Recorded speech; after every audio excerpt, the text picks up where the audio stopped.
Ads are here.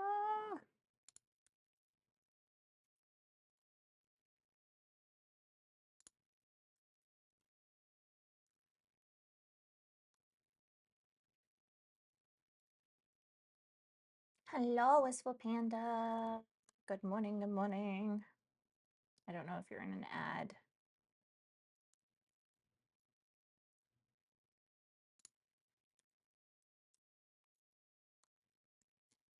Okay. Out of there.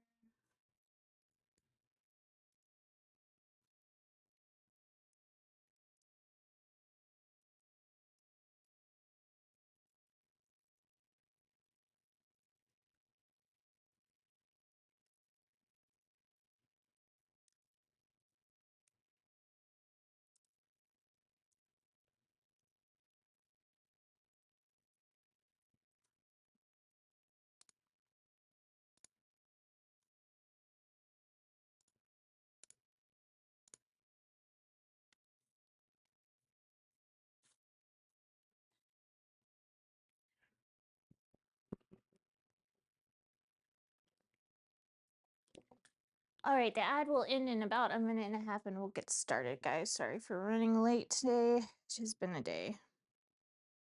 We were tired.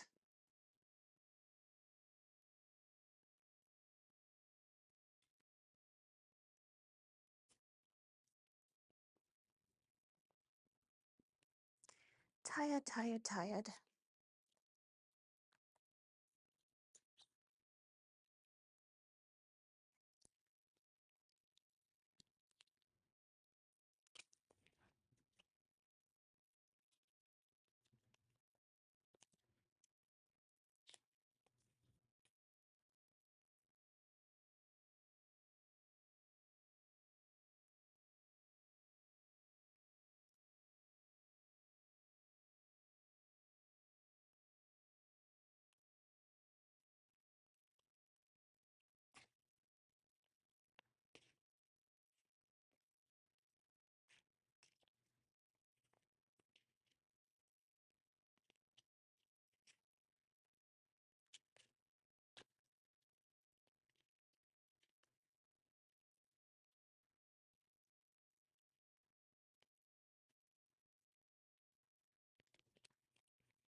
Hello. We should be out of ads now.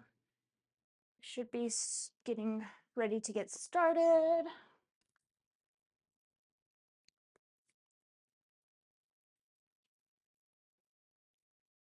As we also, oh shit, I didn't post to everything.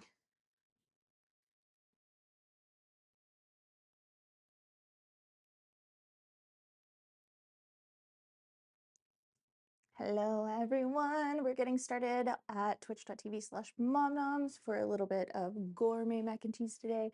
See you soon, bye.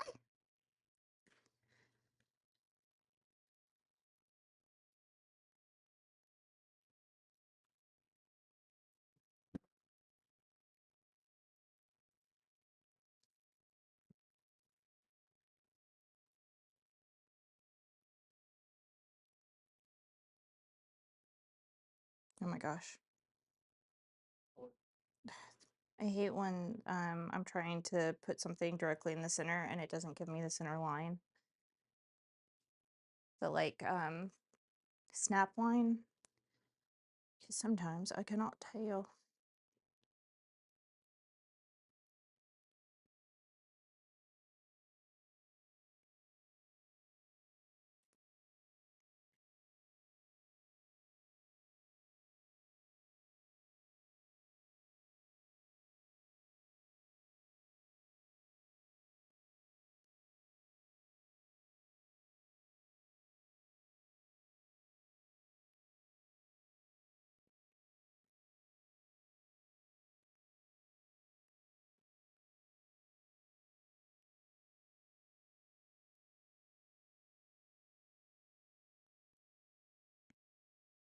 Okay.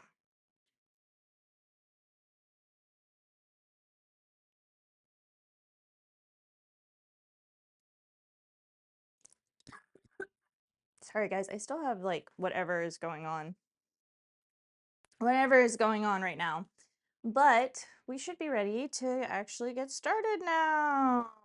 Bring up my Twitch. Boom. Boom. Hello. Oh shit. I need to make my Twitch chat bigger. That's the only problem that I'm having right now. It is too small. Because when I watch people, I have to make it smaller, but when I'm doing stream, I have to make it bigger.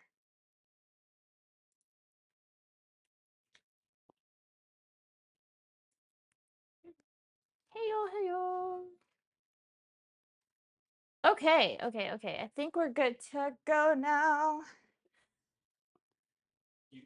Too teeny weeny. What was too teeny weeny? I'm blind.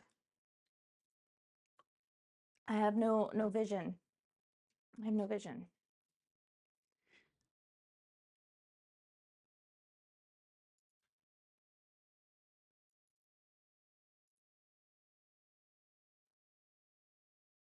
All right. I loved it. That looked really tasty, actually. Hello, welcome in, everybody. My name is Mom Noms. I'm a professional chef of 20 years, and here we're here to learn about food, culture, and how to cook some things. Today is Thursday. We usually do a throwback recipe on Thursday, which means we're going into the Mom Noms Vault from 2016, one of my first recipes I ever posted on the blog, which is a gourmet mac and cheese. And we're going to talk about mac and cheese because I learned some things today, which is fun.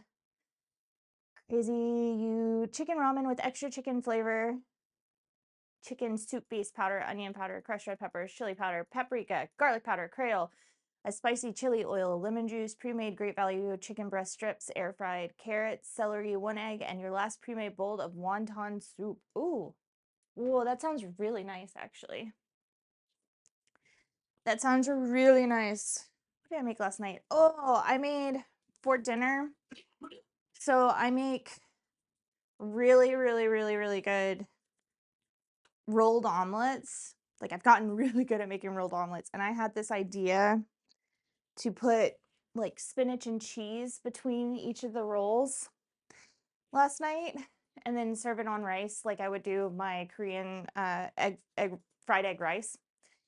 And instead of a fried egg, we just did the little rolls, but we did the seasoning and everything, the sauces and the seasoning and everything that goes in it, and it was really good and super pretty. I think I have a picture of just the roll. I did not take a picture of the whole thing because I was like so done with life. But it turned out really pretty.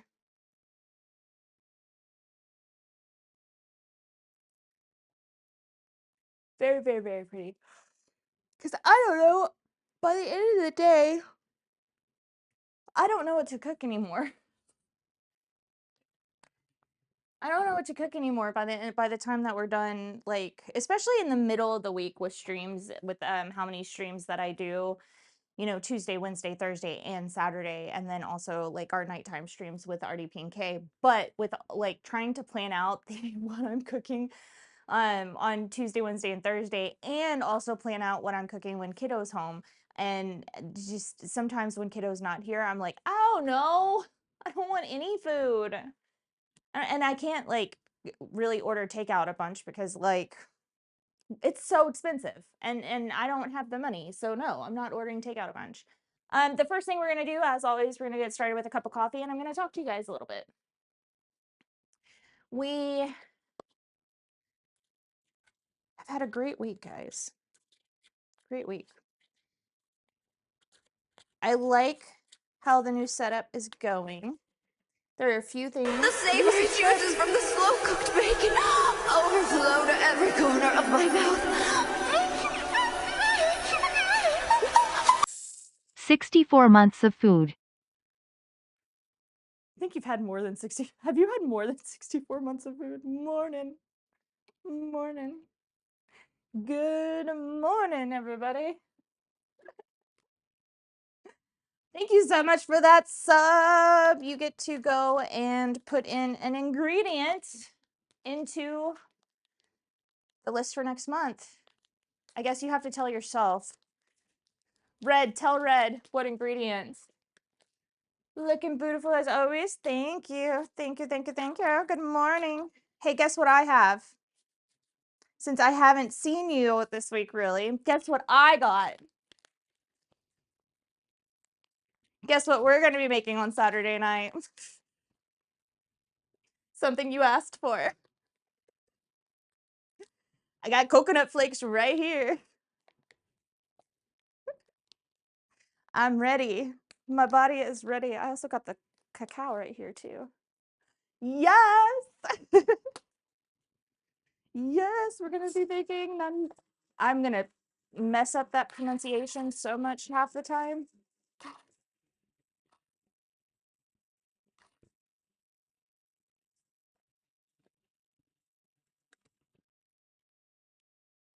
I'm making coffee right now. Da, da, da. We're just doing our morning daily chore list.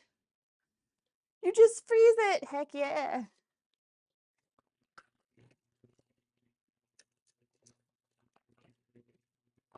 Hey, hey, hey. Hello, Alistair. Hello, everyone. We're doing our morning announcements, kids. While I make some coffee, because God knows I need coffee this morning. Na na na na na.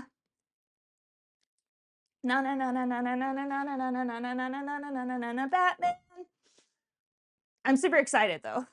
I did get everything for it. We actually were watching a show the other day and they made it for like a church event in the show that we were watching and I was like, "Oh God. Gotta do it. Gotta do it." Yeah, well, I always have custard powder. That is something that I carry on hand. It's a sign. I know. Oh, it really was. It was like, oh, I guess I have to make these now. Welcome in, everybody. We're just doing a few chore lists. We're talking about the things that we've done a little bit differently this week. I kind of like how it is. Lucas is constantly changing it to make it a little bit better and upgrade it as the producer. If you can't tell, you're going to get addicted real fast. Maybe. I'm not like the biggest chocolate fan. That's the only thing. I'm not a big chocolate. I don't eat a lot of chocolatey things. I do eat a lot of sweet things though. I do like sweets, but I don't eat a lot of chocolatey things. I'm more scared about the coconut than anything. Yeah, we're not the biggest coconut fans in this house. And the person I usually give the extra sweet things away to, the person I usually give the extra sweet things away to, she hates coconut. So I'm like, well, what are we gonna do with all the coconut if we don't, if like we can't finish this all ourselves? Hopefully Kiddo will eat some of them. Hopefully Kiddo will be like, yeah, I love this. It's wonderful. Give me more. So we don't have to waste any, because I always make way too much for our family. Like, to be very honest. Oh, I took a sip without realizing that I had a hydrate. So I'm just going to go ahead and rehydrate because I need drink.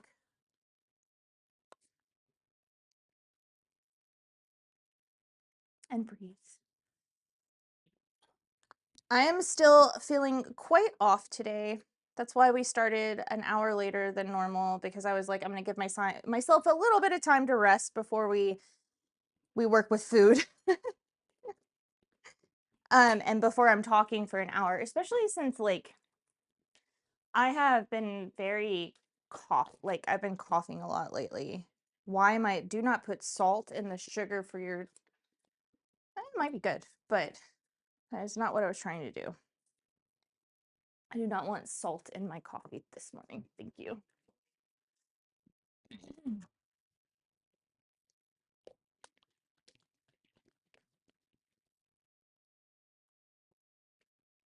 I have a dentist appointment in 2 hours, so I do have to get ready, but I'll be lurking till then. Amazing. Amazing.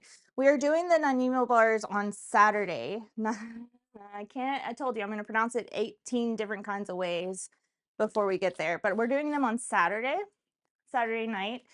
So hopefully you'll be able to tune in. That's usually when you come in anyway, so super excited about it. Nanimo.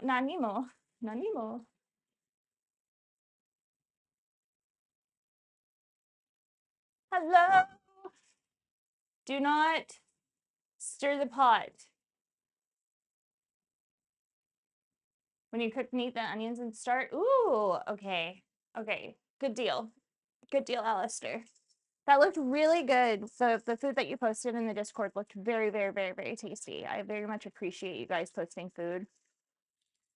Post everything. Post what you eat. Post what you make.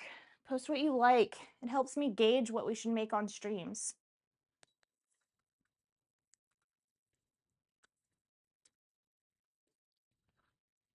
Because I like making things that you guys might enjoy.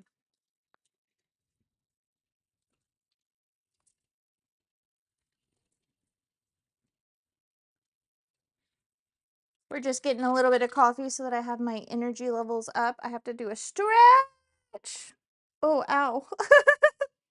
Apparently I needed that stretch. Apparently I needed it. Throwing a little bit of cream. You could get at family gatherings if you don't like them. That's true. Thank you. My dad made it. Or you could swipe coconut for crushed almonds. We can't have almonds in the house, unfortunately. Unfortunately. The kiddo is allergic to, oh no, we can have almonds. We can't have walnuts. And there's another one. Pecans. I was so confused for a second. Sorry.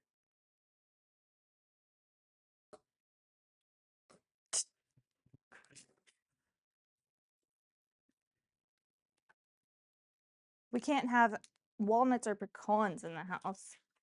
All right. Boop, boop, boop, boop. It was really fun. Very creamy, rich, and good. I like creamy, I like rich, and I like good. I will have to make this at some point. It feels very Dutch. The food that a lot of the food from South Africa feels very, very, very Dutch influenced. Who wants to learn some new things today about macaroni and cheese? Okay, first of all, I have a question. Put you on cloud 9? Hell yeah. Thank gosh. You know what? Honestly, our Saturday night snacks have turned out better than most of the, like, they are my favorite things to make, because most of the time I'm like, this is not going to taste good. This is not going to taste good at all. It's going to not turn out right. Something's going to happen, and all of them have been so freaking delectable. I'm just whisking my cream, guys. I'm getting my cream all whiskey while I put this in, before I put this into the coffee, and then put extra ice in it.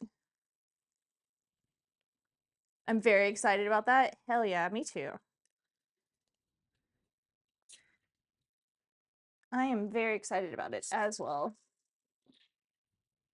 Okay. Let's get our cream into our coffee. Add some more ice to it, and then take a big O sip so that I don't have a reason to lie to you. No, I know. I'm excited, and I'm not like fake excited about it.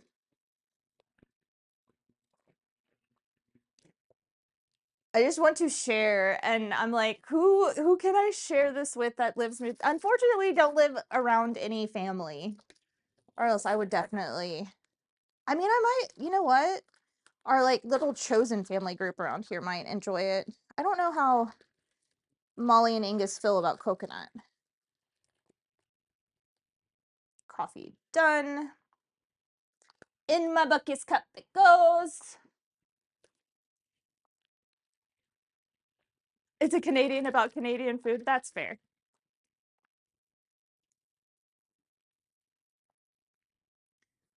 Welcome in. All right. We got our coffee. We've checked off our list. We're going to find out who's naughty and nice, and we're going to just get into it today. So we're bringing back a recipe from 2016 that was on the blog before the blog went down. It's gourmet mac and cheese. Everyone likes mac and cheese. Apparently they don't. And if you see the pinned message up at the top of the chat, I have a question for you. Do you think that macaroni and cheese came around as a, like, royalty food, a rich person food, or do you think that this was a commoner's food? And when do you think mac and cheese became a thing? I think that's a really important one. When do you think mac and cheese became a thing?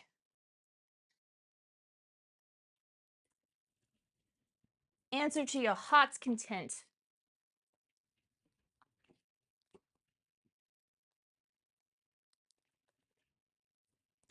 Bacon.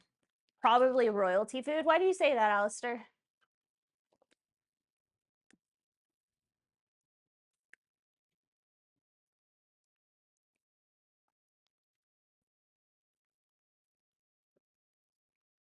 I'm not saying you're wrong, but why do you think it was royalty food?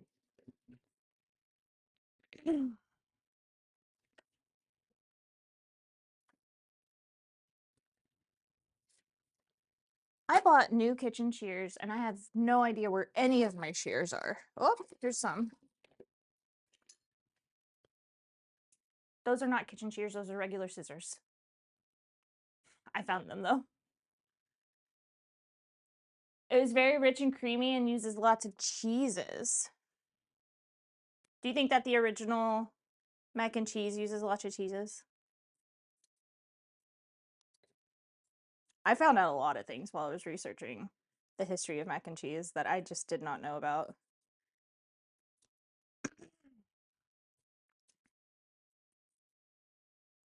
I am doing our bacon first for a very specific reason. I really want to do the bacon first because I want to use the bacon fat into our Mornay sauce instead of like, depending on how much actual fat we can get out of this bacon,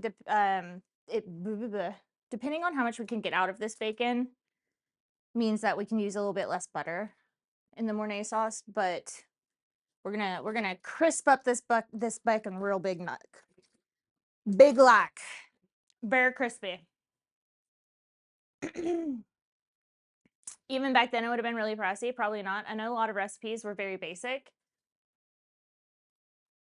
This one wasn't. Well, okay, so the first time that there have been versions of macaroni and cheese since the medieval times. The first time that we saw it come up in a cookbook was in the 1700s in a cookbook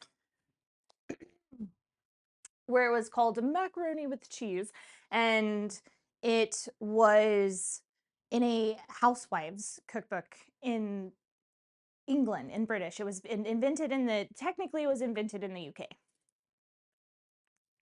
And it was a bechamel, a Mornay. It was a Mornay sauce, which is a bechamel with cheese, and it had macaroni and like it had macaroni and the cheese sauce on it, and then it was baked. It also had onions in it, which I find very interesting, and it was for rich people. It was very much a rich people food. There's been lots of versions. A lot of cultures have taken their own spin on it. The first time that it appeared in an American cookbook, it kind of made me gag when I saw the recipe for it because I was like, it's not macaroni and cheese. I mean, technically it's macaroni and it's cheese, but it's not macaroni and cheese. Mac and cheese was made in the UK? Yes, it was. Yes, it was.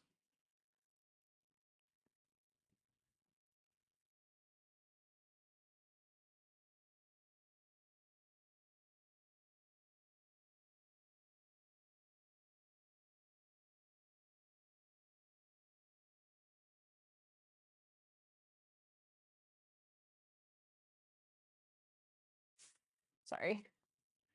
I've always thought it was an American thing. No, the original macaroni and cheese comes from basically the upper class, middle to upper class people in the UK. It was found in lots of recipe books before it even made it here. It was brought to Canada, the US, Australia, and a few other places by the UK, actually. And so the first United States cookbook version of this was about 100 years after the first recipe ever shown up in cookbook history. And it was just macaroni, butter, and cheese, and you put it and you basically bake it. You bake it. How do you resource foods? I want to do it too. How do I research, but you struggle to find? I can send you a few websites. I have a lot of friends who are food historians, and I'm getting into that. I applied for a residency so that I can actually have access to Excuse me while like I said, I'm still have a little bit of a cold, so my voice is running out right now. But the residency I applied for is so that I can have access to the food archive.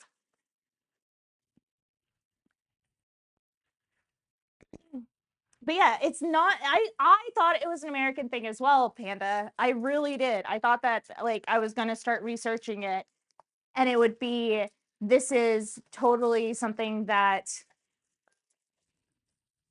Americans in poverty were making because we have a lot of cheaper cheeses here. Access to margarine was a little bit easier, and then access to dried pastas was easier. But no, see, there's a food archive. Yes, there is a historical food archive that basically has the food history from the earliest recordings of food history up to now, and some of the oldest cookbooks are in there as well. And I really want I really want this residency so that I can learn more, in all honesty. But yeah, so the first recorded history of is in the 1700s when it shows up in the homemaker's cookbook in the UK, and then it kind of switched out into different places in the oh my gosh, hold on. I had all of this. What I'm not making a lot of things. But I am making macaroni and cheese right now, actually. I'm making a gourmet mac and cheese. We have some bacon going right now. And I'm getting back to my notes on the history of mac and cheese.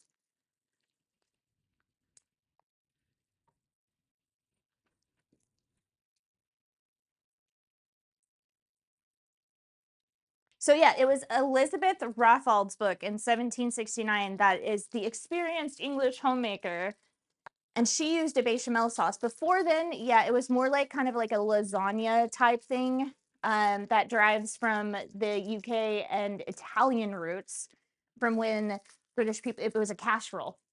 It was a casserole. How do I apply? Apply for the residency. The applications closed last Friday, and they only accept 2 people. 2 people out of all the people who applied, and I'm really scared I'm probably not going to get it, but it's fine. The original recipe said to dress macaroni with Parmesan cheese, boil 4 ounces of macaroni until it's quite tender, and then lay it on a sieve to drain. Then put it in a tolling pan with about a gill of good cream. What is a gill? Does anyone know translations of ancient of recipes from, 300 and something years ago?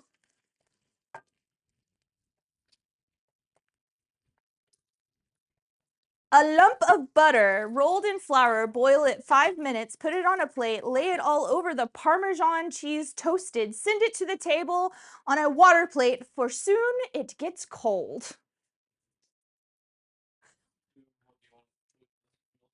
Yeah. Why do you need special permission? Why isn't it public? Because it's the original. It's a lot of the original pieces, and it will be, if it was made public, it would get destroyed. That's honestly that's on it. People do not respect respect property, especially when it comes to food. Especially when it comes to cultural things. They don't respect it, and so they kind of have to keep it locked up for only special permission, or else it will get destroyed, and then we won't have the history of it at all. And we're already losing a lot of history. We're already losing a lot of history, especially when it comes to food history. So then we jump into the funnest part is then we jump into it shows up again in 1845. About a little like about 80 years later, it shows up in another UK cookbook called and it's called Macaroni a la Reine, which I like. And it's 10 ounces of well-flavored white cheese and cream with cayenne pepper, mace, and butter. Crazy. So then you skip to when it showed up it actually showed up in Canada. Speaking of Canada, before it showed up in the US, which again, a lot of us thought that macaroni and cheese originated in the US, and we had no reason to. It's a pasta dish. Why did we think that it originated in the United States? Well, we get told from other countries that like that's something that you guys just eat mac and cheese and hot dogs. Hot dogs. I just want a picture of a goddamn hot dog. Do you think, do I look like I know what a JPEG is? I just want a picture of a goddamn, I have mace. I have mace. It is, it goes along with your other, like your allspice and your other very, very tangy. But I never thought about putting it into, like I put nutmeg in my bechamel. So mace is a very interesting thing to put in it. Okay, so we have, I'm gonna measure out actually how much that we have in bacon fat right now, so that I know if I need to add more butter, essentially. And fun fact, macaroni and cheese led to the invention, when it came over to Canada, it actually led to the invention of poutine, which I can totally see because you have like a gravy. Essentially, the bechamel or the Mornay that you put onto mac and cheese could be considered a gravy. And they were like, well, we can add gravy to our pasta. 1 tablespoon. Oh, we're not going to need any butter. 2 tablespoons.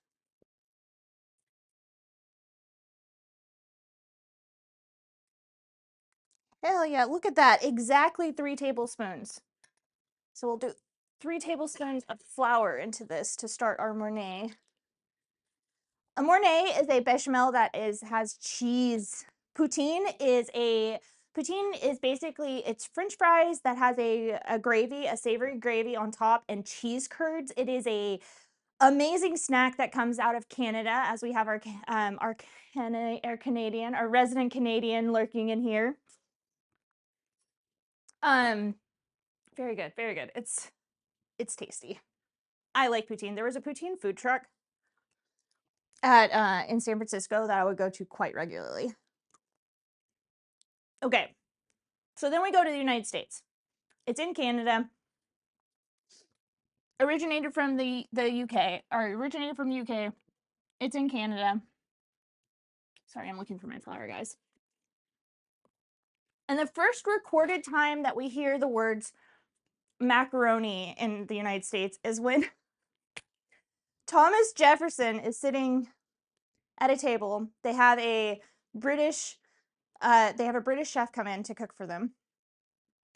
And he's sitting at a table and they bring out what is essentially macaroni and cheese.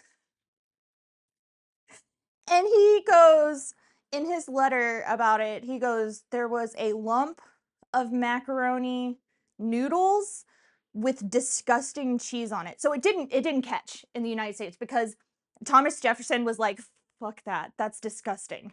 That's nasty. Why am I here? Why am I eating this? And the first time, and this was in 1802, when he says that, 1802. And so we skip to about 1824, and we have a cookbook where someone says, this is what macaroni and cheese is in the United States. And it was for the fancy lady, for hosting dinner parties, for your husband, political dinner parties. And her recipe literally is macaroni, butter, and cheese. You layer it like lasagna, and you throw it into an oven, and you melt it, and there you go. You have macaroni and cheese now. We didn't get proper mac and cheese for almost another 100 years, actually. Thomas Jefferson could go F himself. I mean, he did that, and others. By the 1900s, mac and cheese had actually become popular, and people started at grocers, they started putting boxes of macaroni or even fresh macaroni and putting cheese, cream, flour, and butter with it to say that this is a good meal. By the time we get to the World War II, and this is really where mac and cheese becomes popular in America, is because it went from being a very posh, popular thing, because no one eats that here, and I'm so special, and I spent so much money on this, to this is one of the cheapest things you can buy. Kraft mac and cheese came out in 1937, about 10 to 15 years after it became popularized for poorer regions, using American cheese, obviously, that had just pretty much been invented because of rationing from World War I. Kraft mac and cheese comes up in 1937. We are in the height of the Great Depression, and we're going into World War II. And they basically make it to where you can buy, with one ration stamp, you can buy 2 boxes of mac and cheese, and it can feed 8 people. So if you only have 3 people in your family or 4 people in your family, this is 2 meals. If it's just you and your wife, or just you, this is many, many meals. And they marketed it that way. 19 cents a box. And it became basically not popular for rich people anymore, because, oh my God, the poor's got it. The poor's know how to do this cheaper now. I wish I was joking. I wish I was joking, but that's literally how it happened. It took a huge hit as far as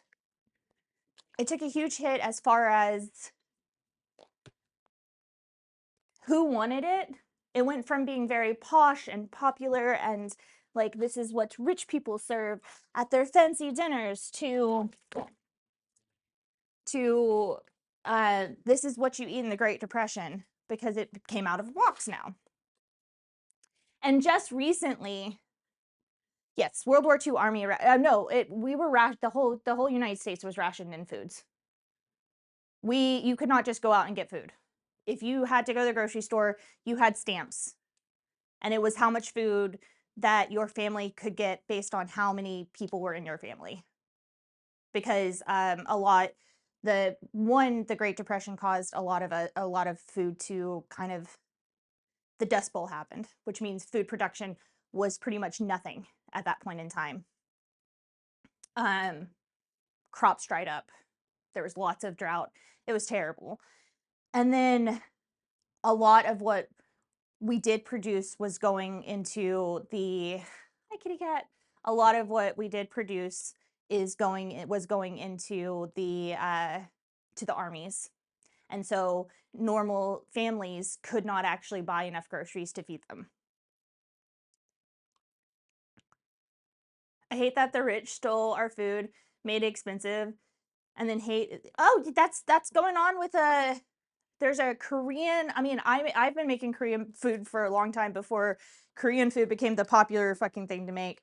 I've liked Korean food longer than that, but Chinese and Korean food right now are going through this as well, where a lot of Chinese Americans and Korean Americans were essentially made fun of in school for their food, especially things like kimchi, bibimbap, things like that, like fermented foods. They were made fun of in school for their food, and now it's the popular thing to eat. And like, I'm an influencer. Look at me eat this. I'm sorry, I really hate influencers. As a chef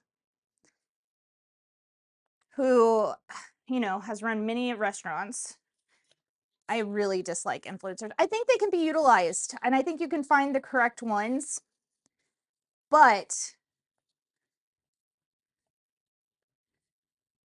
I do not think they are very good in helping with food related things, because like there's so much cultural appropriation, there's so much just weirdness that goes on, and like half the time, if you go to a place that, like, someone may have just been paid a lot of money to say good things about that food, when in reality the food is shitty.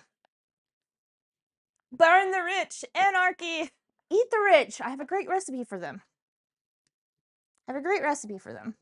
Although one day I would like to be rich, and not rich in a way that like we're talking about right now. I'd like to be rich in order to try to eradicate like childhood hunger and things like that, because that's something that I truly believe in. Once we get financially stable, you're going to see a lot more streams for No Kid Hungry here. That is my main partner when it comes to charity streams. I do dinners, I do brunches, I do whatever I can to help. What we're making right now is a bechamel. When you add cheese, it becomes a Mornay. Good morning, Kilted. Hello. I hear they taste good with ketchup. No. Well, it is cheap meat because we all know that rich people are just cheap as fuck. So maybe good with ketchup. I'd say mayonnaise. Just a little bit of mayonnaise. Bland white meat. You have to tenderize, in order to make it edible, you'll have to tenderize the meat for about 24 to 48 hours. You're gonna have to get a real acidic marinade for it, and then let it marinate, let it tenderize, and then you're gonna have to beat the shit out of it with your meat tenderizer and get it really, really, really tender, because otherwise it's just leathery and full of toxins and disgusting. That's disgusting. So we're into World War II right now. Calthrong was so cheap. So much used to be cheap. So much used to be cheap. So we're into World War II right now, and macaroni and cheese has now become the poor people's food. Rich people be like, gotta make sure I can save this 1 penny or I'll go broke. Meanwhile, I'm like, let me buy my 10th book of the week. Hello, Bitter Trees. How you doing? How you doing? Also, what day streak are you on, Kilted? Sorry. 3? Well, thank you for being here for 3 days. I really appreciate you. I super appreciate you guys. We're learning a little bit of history. If you've never been in, or if you haven't been in a while, we're learning about the history of mac and cheese. We're learning about the history of food. And we're making a gourmet mac and cheese from my blog in 2016. I'm remaking some of our old recipes. And right now, we're on the bechamel step. So we're basically just getting this nice and creamy. For our fat, we used the bacon fat that we rendered out of the bacon that we're going to put into the mac and cheese. We're going to turn it into a Mornay sauce, which means that we're going to add cheese to it soon. Tongue. Oh, beef tongue. I like beef tongue. Glad to catch a stream, and with mac and cheese a star, favorite dish. Okay, then I have a question. Do you think that, I am glad to have you here, yes. Do you think that macaroni and cheese was it invented in America, or was it invented somewhere else? America, Italy, we'll do A, B, C. America, Italy, and the UK. There is a version of macaroni and cheese that I would truly, truly, truly like that it was invented in monasteries in the French Alps, I believe. And it has red pepper, and red onions that they saute and put in it, and then they sometimes put potato in it with the noodles, and I'm like, that sounds delicious. That sounds delicious. So we're in the Americas after World War II, where Kraft mac and cheese has now taken over the mac and cheese game. Basically, you can't go anywhere without seeing an ad or something having to deal with Kraft mac and cheese. And this is because we just gotten out of the Great Depression. We're putting a little bit of nutmeg. Now hear me out. Put nutmeg into your bechamels. Okay? It is tasty. I want to say America, but I feel like it was probably yoinked. Similar recipe from somewhere else. Actually, it wasn't yoinked from somewhere else. It is not American, but it was not yoinked from somewhere else. The British invented it, and when they invented it and then started going over and taking and colonizing everywhere, it was one of the dishes that they brought over. It was actually in Canada before it was in the US, and the reason it didn't get popular in the US for a lot of time is because Thomas Jefferson said, ew. Literally. Like, he was like, what is this shit? And so it didn't become popular here. until we got into World War I and basically the Great Depression. The American version of mac and cheese, the first time that it was in a cookbook here, was only macaroni, cheese, and butter, whereas the original recipe was a Mornay sauce, which is what we're making right now. We have a bechamel that is nice and creamy. I'm excited that we're going to put cheese in to make it Mornay. But it was mac and cheese was definitely became popular worldwide because of, colonization. Woohoo! We colonized the world. So now we're going to force you to eat our cheesy mac. But it was only for rich people back then. It wasn't until after World War II World War II, Great Depression, that it became a staple in American households because of how cheap buying the boxed version was. Summoning Jefferson from the afterlife to throw hands. Yeah, for real. He was like this. He literally wrote a letter that basically got published into a newspaper that was like, and they put something called macaroni and cheese in front of me, and it was disgusting. And I'm like, my guy. Rich people were mad. I have to put that out there, okay?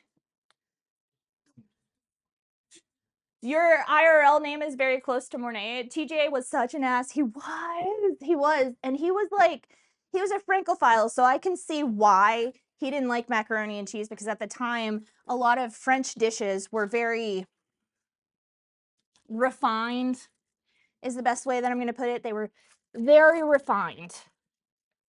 And they had a lot of butter. They had a lot of butter, but they didn't have a lot of anything else. Historically, French food it's been horribly unhealthy for you. French food has been horribly unhealthy for you because, it's pounds and pounds and pounds and pounds of butter. But they did have a lot more greens and fresh seafood and things like that to kind of even it out.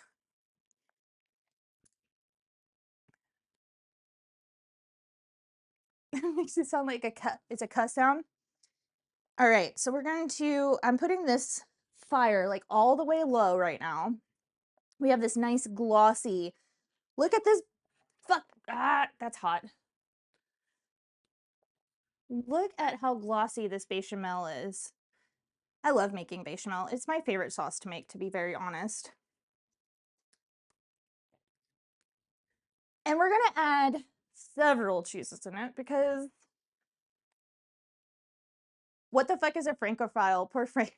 It's people who are obsessed with France.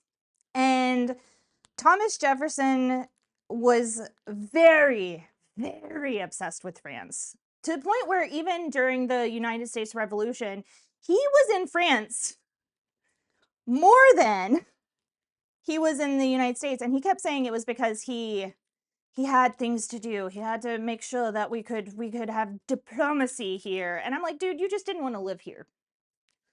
You didn't want to live here. Don't know why this keeps going backwards, but it does.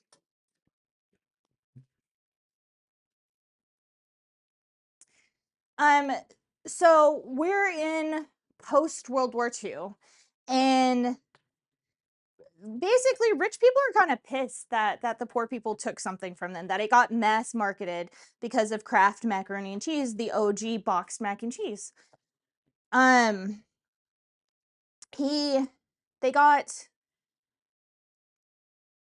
They were mad because this was a dish that only they would own, one of the main dishes that they would serve at their luncheons and their whatevers. And now they have to come up with something new. And they don't like that because, you know what? I'm going to hold it true. Rich people are fucking lazy. They call us lazy, but here we are working our asses off at all times. At all fucking times, we're working our butts off. And rich people are like, oh, you could become rich if you just worked harder. With what time in the day? You literally put us in such a low pedestal that we're not allowed to get up. We're not allowed to get up. And Lord behold, if we want to help other people who are in our situations too. And so they're mad. But they don't really do anything about it because they're lazy. And it wasn't until the late 90s early 2000s that we saw it kind of picking up. We saw different dishes being made that are technically macaroni and cheese. And then you see that people are like, okay, we're making it fancy now. But in the late 90s and the early 2000s, we had something else going on, and it was called everyone had eating disorders. Every single person had some form of disordered eating because we really liked them then back then. We wanted women to fit into a size 00 or into children's clothes when they were in their 30s. I'm gonna take this off so I don't burn the sauce. And so it didn't really stick until into the mid 2000s, about 2016, about 10 years ago. We saw this uptick in macaroni and cheese restaurants. Hello, Persephone. We're learning, Persephone. We're learning. It's really fun, actually. I like doing it this way. How are you doing today, Persephone? So in about 2016, you see a lot of gourmet, and they're coming up everywhere right now again. Gourmet mac and cheese restaurants come up because we're gonna make this for rich people again. I'm not even kidding, because why are you about to spend $20 to get a bowl of macaroni and cheese? I'm just saying. Have I done it? Yes. Did I do it against my will? Yes. So we have come full circle to where this was a rich person food. Oh, and now, macaroni and cheese, you can get gourmet box macaroni and cheese, but it's so expensive. Like even just Kraft mac and cheese is like kind of against the point of why Kraft mac and cheese became a thing. And so we're back to it being not made for the, it may have taken them 100 years, but we're once again to the point where this is not made for poor people. But I'm teaching you guys how to make it at home. So we have now a Mornay sauce. We started with our bechamel. In our bechamel, we added just a tiny bit of salt, a tiny bit of pepper, nutmeg. Put nutmeg in your cream sauce. In your cream sauces, it brings out a lot of flavors. A little bit of garlic, and then we turned it into a Mornay sauce by adding in goat cheese, because I really like goat cheese. There's a little bit of mozzarella in here. We're gonna do a little bit of cheddar, and then we're gonna put it into the oven to bake. We're gonna top it with Parmesan mozzarella, the leftover mozzarella, and the leftover cheddar. But we're gonna leave this to the side after I get the last of the cheddar in, and we're going to start boiling our macaroni.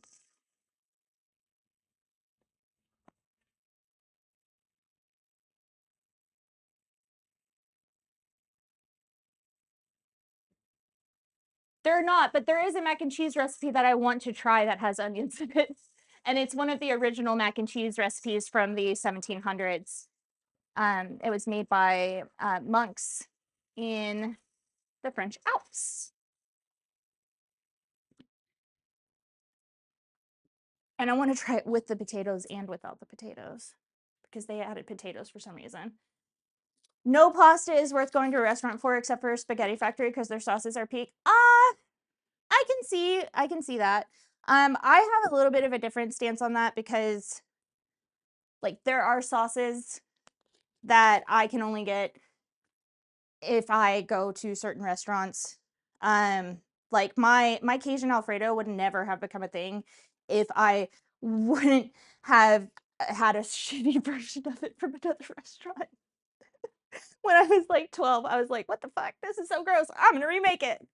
But I can see that. There is one pasta restaurant that I really want to go to, but I watched Chef Steve make all of the sauces and make everything for it, and it's not a restaurant, it's a food truck. So this is our last cheese that's going into our Mornay sauce.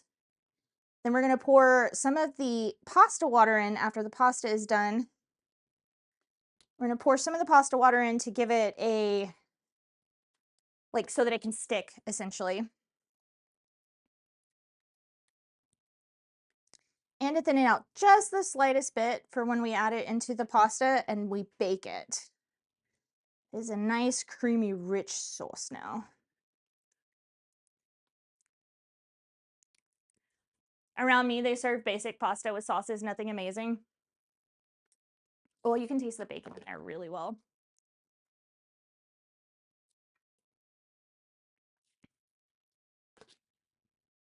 I hate that for you. I hate that for you. Back from walking your dogs. Welcome back. Welcome back. We have our Mornay sauce. I am going to throw in, I have this wonderful, because I think it needs a little bit of acid. And I don't have a lemon or a lime on hand, but what I do have is this great, and I'm almost out, Spiceology, send me more of this, please. I love it so much. It's lemon, peppercorn, thyme, and it's going to give it just a little bit of acid, which it needs, because that cheese is, oh, that cheese is cheesing. That cheese is absolutely cheesing right now. Oh yeah, that evened it out a lot. Okay, so we have water going. We're gonna pull this back. We're right after we add in the pasta water, when we are getting all of it together to put into the oven to bake it, we're gonna add in our crispy bacon that we made. But for now, this can go over and we can chat. Oh, it's been an hour already? Wow. I think what we need to include, but we haven't been able to include daily walks because it's not that there's never time, it's the fucking fact that we've had no, like, the weather has been crazy. It's either been freezing, raining, or on the days that it's not freezing or raining, we have to run the errands that are outside of the house because it's not freezing or raining. Okay. Welcome back. Oh, I dropped something so the cat immediately comes over. The cats are here today. They are being their little weirdo selves. So if you see a cat, exclamation point cat. We're gonna see how many times the cats have been spotted in a year when we come back in a year. Coffee. Very nice coffee, very nice coffee. So in 2016, we start seeing a lot of macaroni and cheese restaurants open up. 2015, 2016 were the years of specialty food restaurants, okay? Things that you would not normally go to a restaurant for. All of a sudden, there's restaurants popping up for those things. So like more macaroni and cheese, more like, this is a restaurant that only serves matcha, this is a restaurant that only serves one type of whatever, and you see a lot of that start happening. So we have crossed back into the path of macaroni and cheese only for rich people again, which went down again in 2020. In 2020, we see another big flip where macaroni and cheese, this is the poor people cheese. We're going back to the Great Depression. This is something that poor people eat. And it goes into the argument, which we're going to end it there because we have an ad starting in 35 seconds.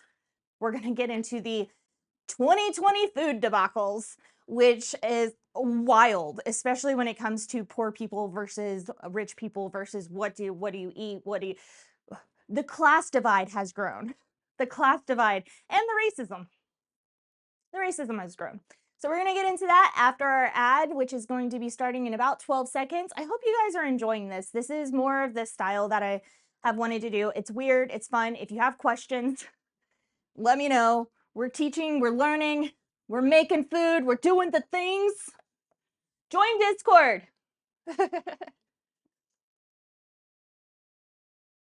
There was way more. Yeah, it was sourdough and then like a ton of other things that people got into. It was wild, but we were bored in our houses.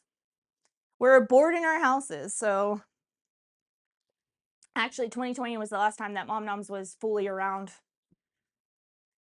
I had only taken a few months of a break when moving from California to Tennessee. It made your vision blurry. It made my vision blurry.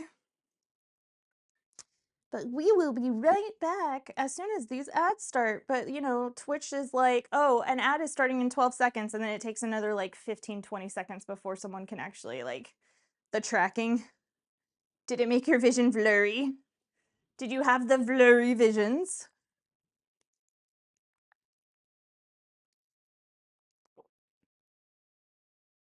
The blurry. All right, the ads are here. I will be right back. I'm going to take a quick break.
I'm on a quick break while the ad break is going. In case you don't see me and you are in here, we will start running something during this time period for people who are sticking around in ads, but for right now, we're just gonna chill.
Welcome back from the ads, everybody. I hope you had a nice little 3-minute break. This does happen once an hour. I appreciate it. If you stick through the ads, it helps us to pay for the show. Ad money isn't a lot of money, but it's enough money sometimes. Sometimes. Oh no! Sometimes it is enough money for us to buy a few extra ingredients if we don't have them, things like that. He missed the face tracking. He missed the face tracking. Lucas is getting good at the, like, producer Red is getting good at this. It makes him dizzy as hell, but he is getting good at this. We have our Mornay sauce pretty much done. We just have to add in, our pasta water after our pasta is boiled. We have as soon as the pasta goes in, I'm gonna start preheating our oven to about 350. We're gonna leave it in there for 15 minutes. We're only boiling the pasta, okay? You cannot boil your pasta completely when you are going to bake it, or else your noodles get all smushy and disgusting. We are going to probably boil it for about 5 minutes. The rest of it will be done in the Mornay sauce, soaking up those juices in the oven. And we're gonna use the pasta water to make it a little bit creepier. How creepier, sorry, a little bit creamier. Hello, Rohan, welcome in. Honey is fucking expensive here in South Africa. It's expensive here too. It is.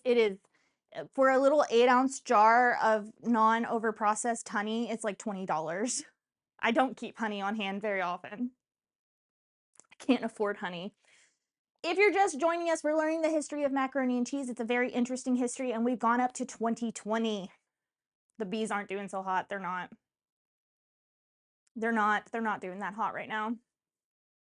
Can confirm as a mead maker. We're coming back to 2020 where we've had this dramatic shift from it is macaroni and cheese is for rich people again to mac and cheese is for everyone, especially poor people. And when you take something away from rich people, they get real fucking mad. They get real mad. That's something. I don't know what's happening. You want to like mead so much? I like mead. I had to explain to Lucas the other day what. Oh yeah, he'll get used to it, but it's interesting. It's interesting that I have a very high level of production quality now, and I'm like, I was the person who was just like fuck it before, and now it's just. I hope that the bees get better. Hello, Commercial. Good, welcome in. Hello, hello. I hope the bees get better too. But as we're talking about rich versus poor, I don't think rich people will allow us to have the bees get better. I think we're always going to be in a constant fight for our environment. For our environment. Yeah, Commercial. You were up all night trying to catch a perfect. Did you catch one yet? How you doing on that? All right, so we have macaronis. We're gonna throw it in. They're little tiny macaronis. I'm only doing like half the box because this is just for me and Lucas. Maybe the child will allow me to make macaroni and cheese sometime this week without throwing a fit about it. Probably not, because they're not the biggest fan. Hey, Google, set a timer for 4 minutes, please. We're gonna throw our oven temperature onto 350. Take what's in there out. Grab a thingy to cook this in. We're gonna have to butter our biscuits soon, meaning we're gonna have to grease the pan, but not yet. Hello, where are you going? Are you coming over to say hello? Are you going to show up at our front door? Because I would say hello, hello, revolution, not saying we start out there. Hi, hi, hello, hello, welcome in, welcome in. Hi, Barbie. So we're up to 2020. It has gone from in 2016 to 2020 being this is a rich person thing. Go spend your fucking $40 on a gourmet mac and cheese at a restaurant. To be fair, we see that mac and cheese, there is a correlation of mac and cheese being for poor people versus mac and cheese being for richer people, depending on how much expendable income people have in the middle class. So if the middle class is not suffering as much, you actually see that mac and cheese is gourmet again. It is something that you will spend $30 on for a bowl of it. If you see that the economy is in shambles like it is right now, and like it was in 2008 to 2016, and like it was in the Great Depression, the macaroni and cheese is now for quote unquote poor people. I'm gonna, oh my God, can we, I need to make a website that is how much people spend on macaroni and cheese versus how the economy is doing. And it's going to be, is the economy doing well based on mac and cheese? Sadly, no Nashville. No! No! I will not accept that. You come here. I have bedroom for you and I'll cook you good food. Spiced Indian, I like it. Adding strong flavors in the packets really helped to cut through the creaminess. Mmm. Creamy. All right. So we're in 2020. The world is falling apart. We have economic recession going on. We have COVID going on, and it's horrible. We're at the end of Trump presidency #1 and the beginning of Biden coming in. We're technically Biden doesn't come in until the next year, but still, people are at home, forced to be at home. People are fighting because like this is bullshit versus like mask up versus every fucking thing. The rich people are trying to take over. It's horrible. It's horrible. I put nutmeg in the sauce. I do. I love my nutmeg. Nutmeg in cream sauces is the best way to go. And traditionally, bechamels, which is the first part. Thank you so much for being here. Hello, welcome in Phoenix Wolf 2024. How are you doing? I'm Mom Noms.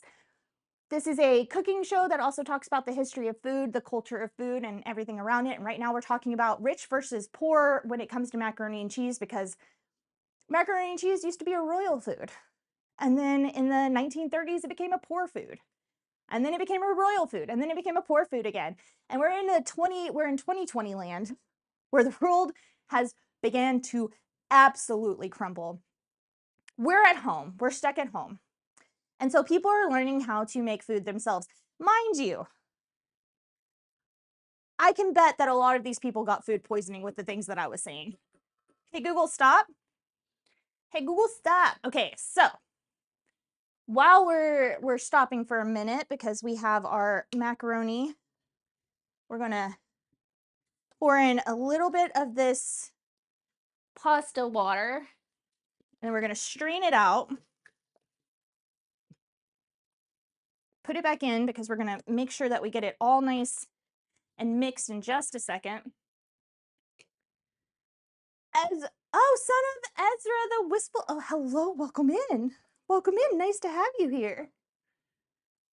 It is very wonderful to meet you as well. I'm glad that Panda is enjoying this so much that they brought you in. They brought you in to figure out what was going on.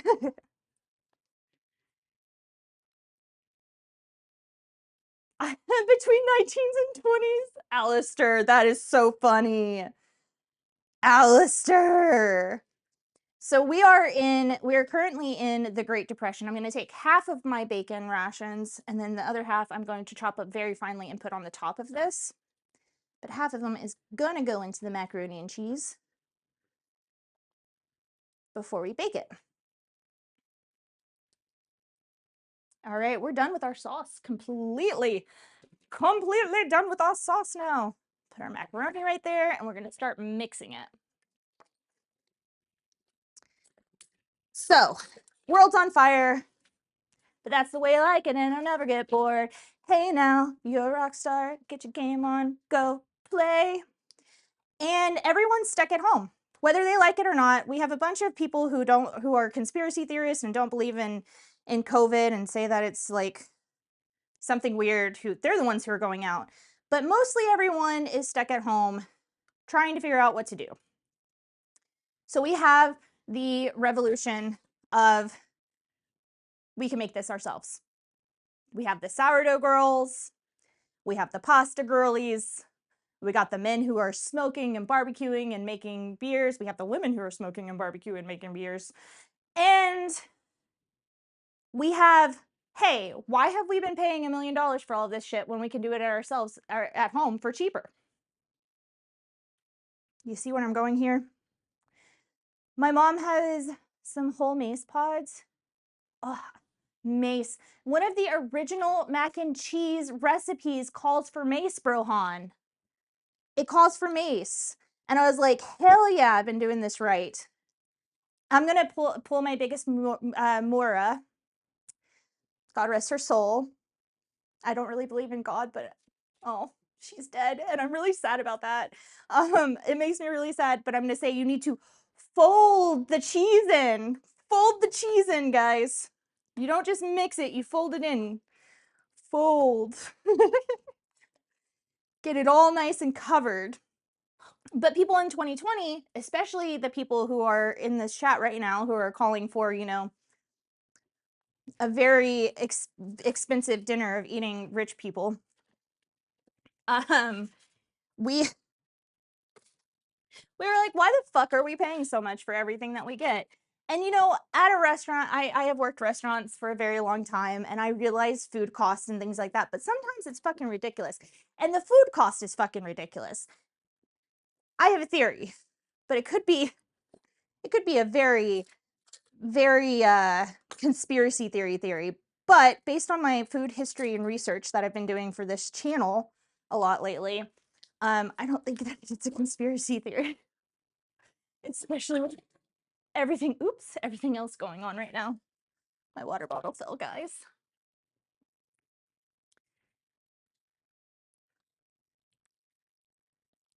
Look at that. It's so pretty. Are you on Facebook by chance? I do have a Facebook for Mom Noms. I don't, it's usually just reposts from my, I need to start a group or do something more with it, but right now it's basically just what I put on my Instagram. She's very cool. That's why I'm happy living at home. I like people who have cool mothers. I love people who have cool moms. All right, so we're gonna grease up our pan while we're talking. And all of these people are like, wow, I don't have to go and spend $50 on a fucking loaf of bread when I can just make it at home, or I can make all of these really cool things. Mom Noms was very popular in 2020 because I have always tried to teach people how to make the things that you find in restaurants at home and easily. Hence my I was very, very much like mad at bloggers yesterday and did a whole rant about them because like, come on, like you cannot make food complicated when you're trying to get the mass of people to actually like understand how to cook. You got to teach the basics before you can teach how to run. Yeah, I was around a lot back then. I was around a lot. That is wild. I I was a restaurant chef. I have Michelin star training. I have fine dining training. I have mom and pop. Like I've been executive chef of a lot of mom and pop places. And for a while, I mean, even now, I'm struggle busing right now. But even when the world is going to shit, all I want to do is teach people how to love and appreciate food, learn how to cook food for themselves, and really just like learn the culture of food. Because if you don't know the history and culture of food, it is so there's in 2020 especially and even when we had our last elections in America, people are like, why are food bloggers, why are chefs talking about politics? Food's not politics. Bitch, food has been directly political since politics became a thing. Like even before politics were a thing, when people were just rich people and poor people, like serfs and freaking royal people, like food has always been political. Your internet cut back? Oh, welcome back. Appreciate you. I gotta hydrate, so I have to hydrate. Food is a huge part of history.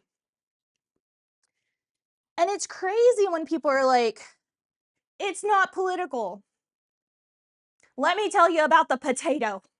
Let me tell you about how the potato came to the Europe after they conquered the Americas.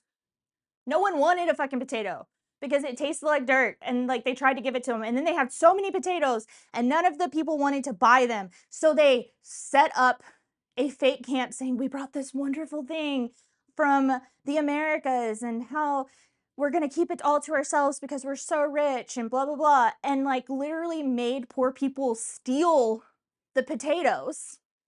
Like they faked it out. They faked it that they had something very special and made poor people steal the potatoes so that the poor people thought that it was something rich and fancy. That's crazy.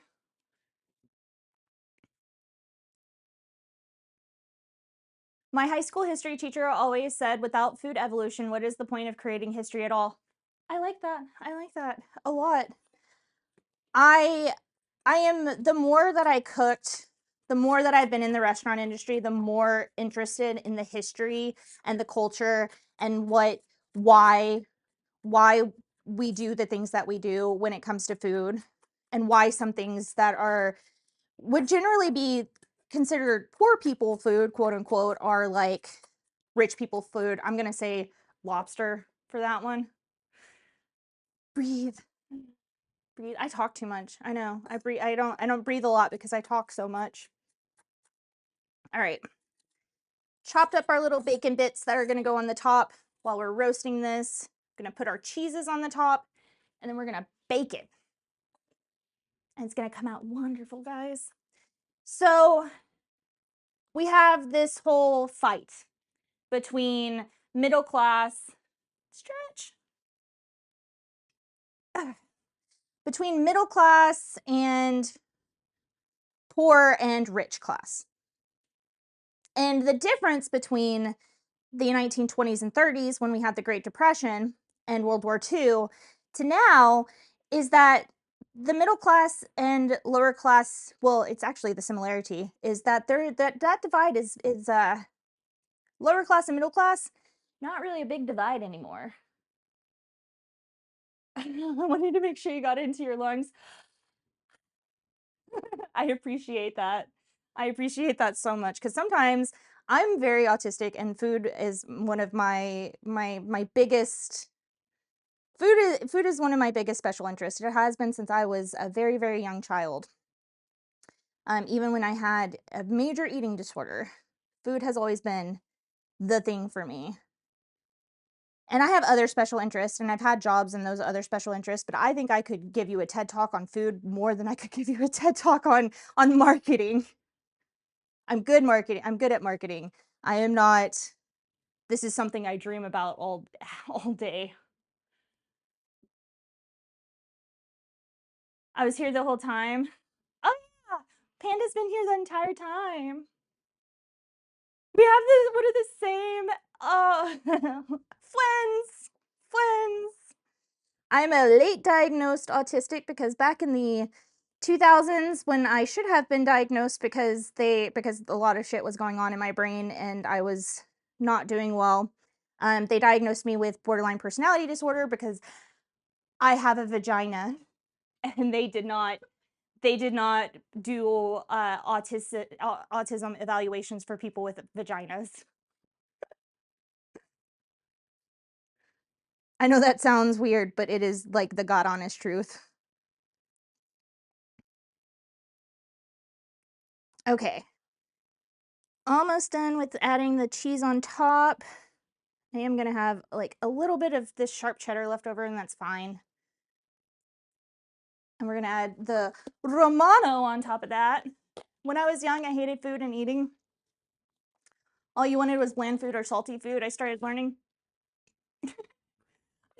about and building your palate. Now I love it. That's what happens sometimes. Sometimes it takes, and especially for children, and anyone, humans have to eat something that they don't like a few times before their brain goes, oh, you know what? This isn't going to kill me. This is something that I enjoy.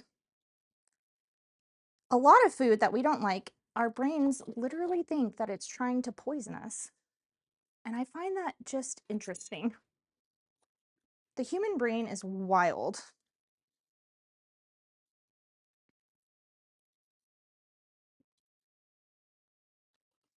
So we have the class divide of 2020.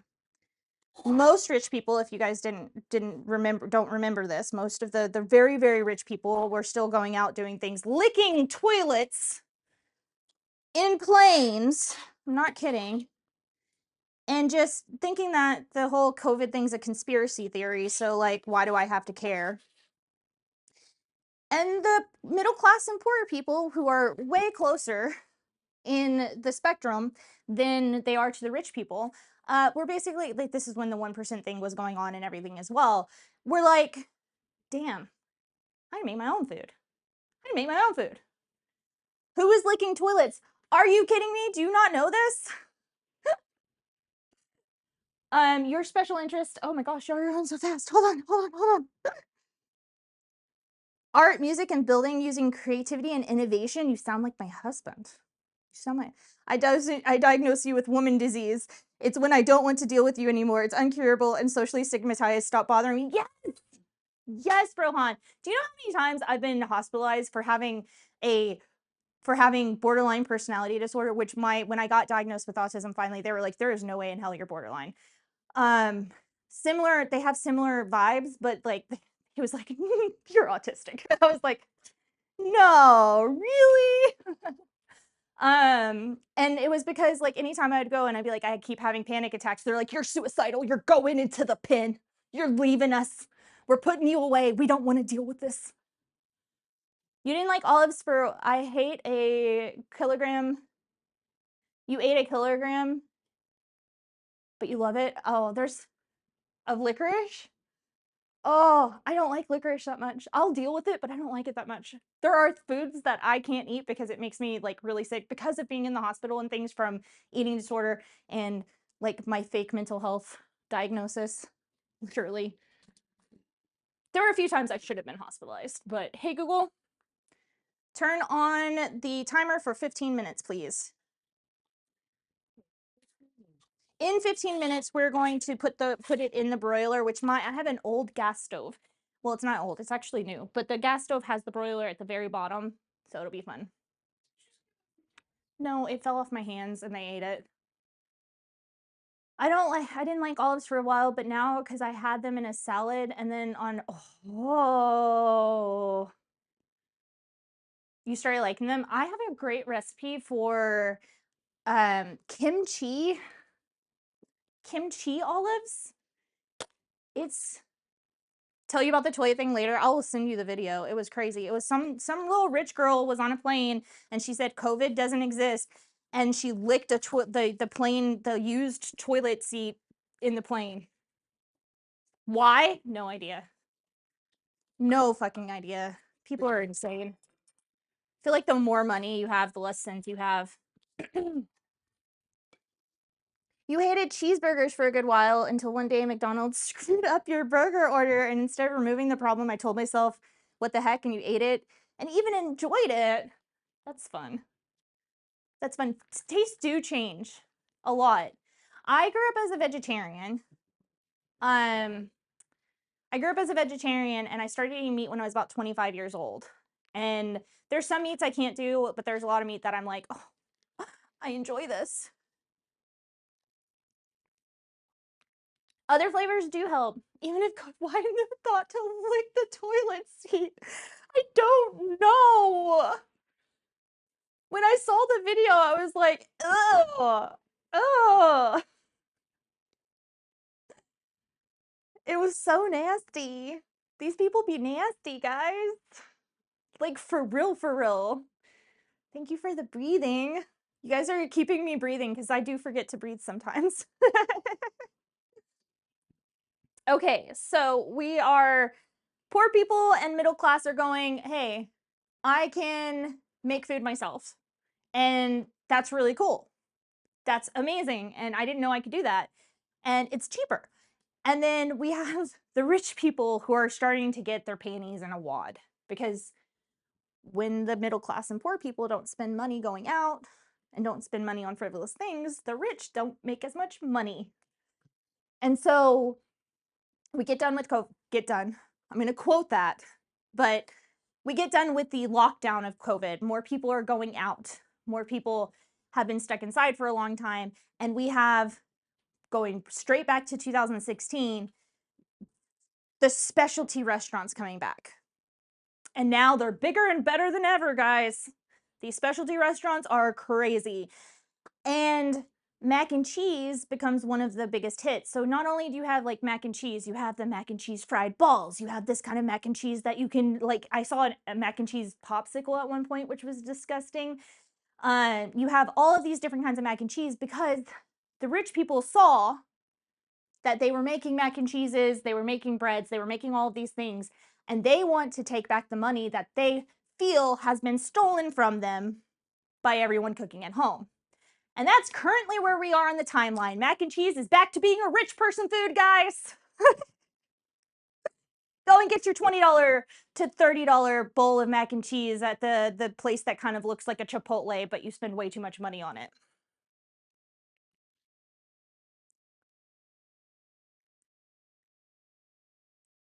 Yes, the other flavors can help. You're all good. I enjoy it. The mac and cheesery. Yes. Making mac and cheese. Mac and cheese will make you rich.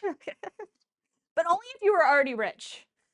Only if you were already rich. If you try to make it as a non-rich person and you're trying to make it up on the world, you're just not going to make it. And that's something that I've been seeing a lot lately.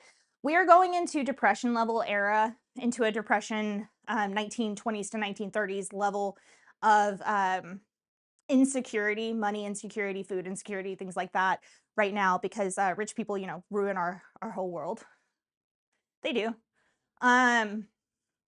So we're going to start to see the pivot into the boxed mac and cheese becoming more popular again. Uh, there's still the regular Kraft mac and cheese, but they do have mac and cheeses on the shelves that are like insanity. Like, why am I spending $5 to $6 on a boxed mac and cheese when the ingredients that I just used cost about $3? Want to buy the food we just made? Bid on it and we'll send it to you by mail. Just make your own mac and cheese. Exactly. $12. What do restaurants struggle with desserts? What do you mean? What do they struggle with desserts? Pretty rich. But yeah, so if you don't know, now you know. I do support the people who are like, okay, I'm gonna put this out there. Creme Delish and his partner Steve have a food truck and they do sell their pastas for like $17-$20.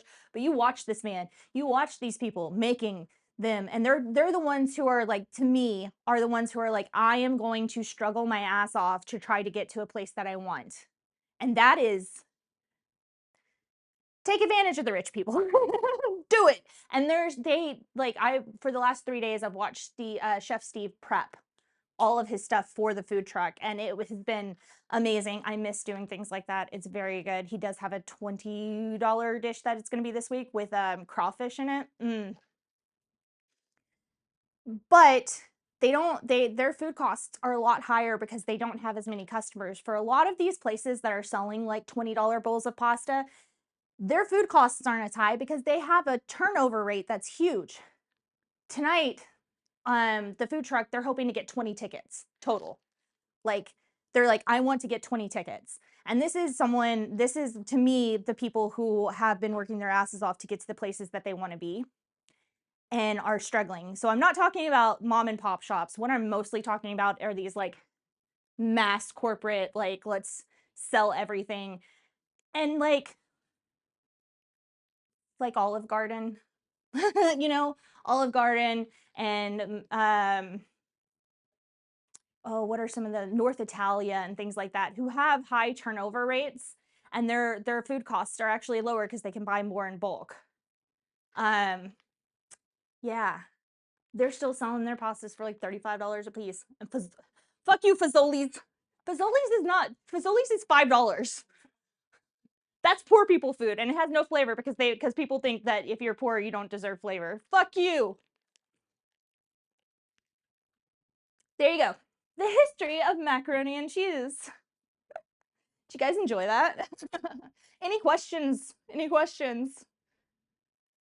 And a Did big welcome. anybody miss some of the timeline? Thank you so much for that follow. Hello, Amy. How you doing? How you doing, Amy?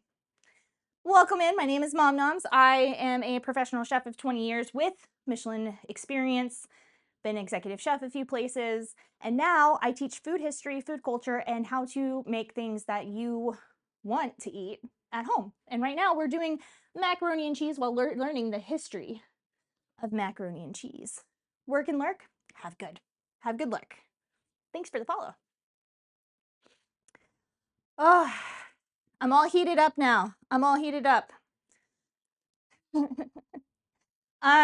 yeah, so this is gonna be more of the format of how the Mom Nom streams are gonna go from now on. We're gonna learn the history of the food. We're going to 90 minutes with 90 off-topic rants. There might have been. They were all related, okay? They were all related rants.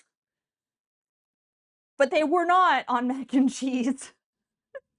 They're mostly about the history of people being Morons. What is a food that you guys want to know the history of? The full history of the Michelin star. You want a full history of Michelin star because that is an interesting thing. Because do you know what Michelin is?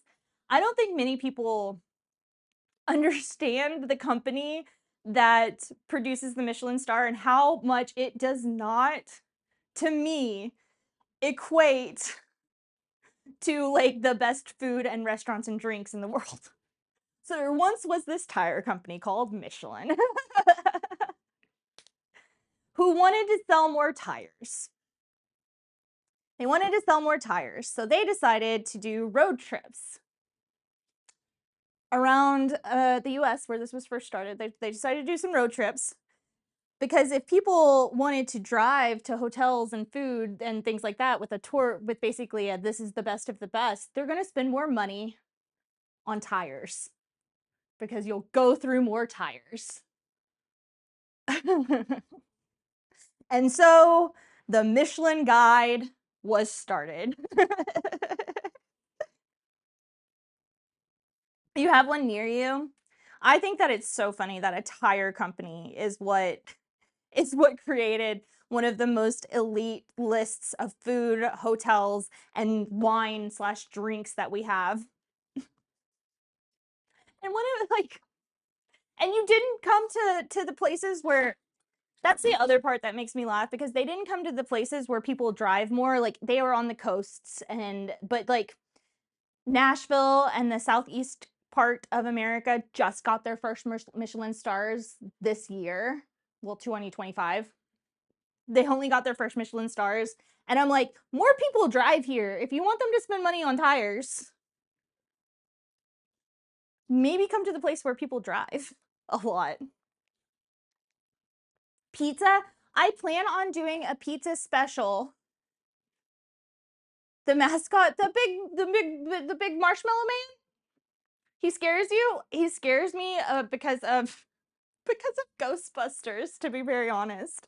I do plan on doing one about pizza once the weather gets a little bit better and we can set up our cameras outside and inside because I have an uni and a covered porch. So we can set up our pizza maker outside and then prep in here and hopefully have like a dual camera thing so that we can be both outside and inside. And then we can talk about the history of pizza. Pizza. You hate it? I understand that. I understand that completely. Hey, Google, time remaining. We got 2 minutes and 57 seconds before we actually put it into our broiler. I am going to have to scoot the cats all the way out so that they don't try to get into the broiler because they don't want to hurt my cats. If you don't know the old logo, that one is horror. Oh my God. Y'all are so funny. Y'all are so funny today. As we take a little bit of, hey, get out of my pantry. You know better. You know better.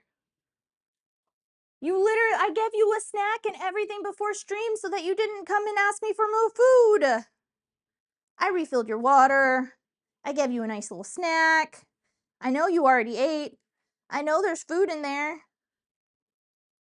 Our poor cats are losing their winter fur, and so they're like, it's coming off in just patches, and I'm like, oh, poor babies. I have to go through with a comb to get out their winter fur because it's getting warm. It's getting, and then it'll get cold and they'll be freezing and then it'll get warm again and then it'll be hot as Hades.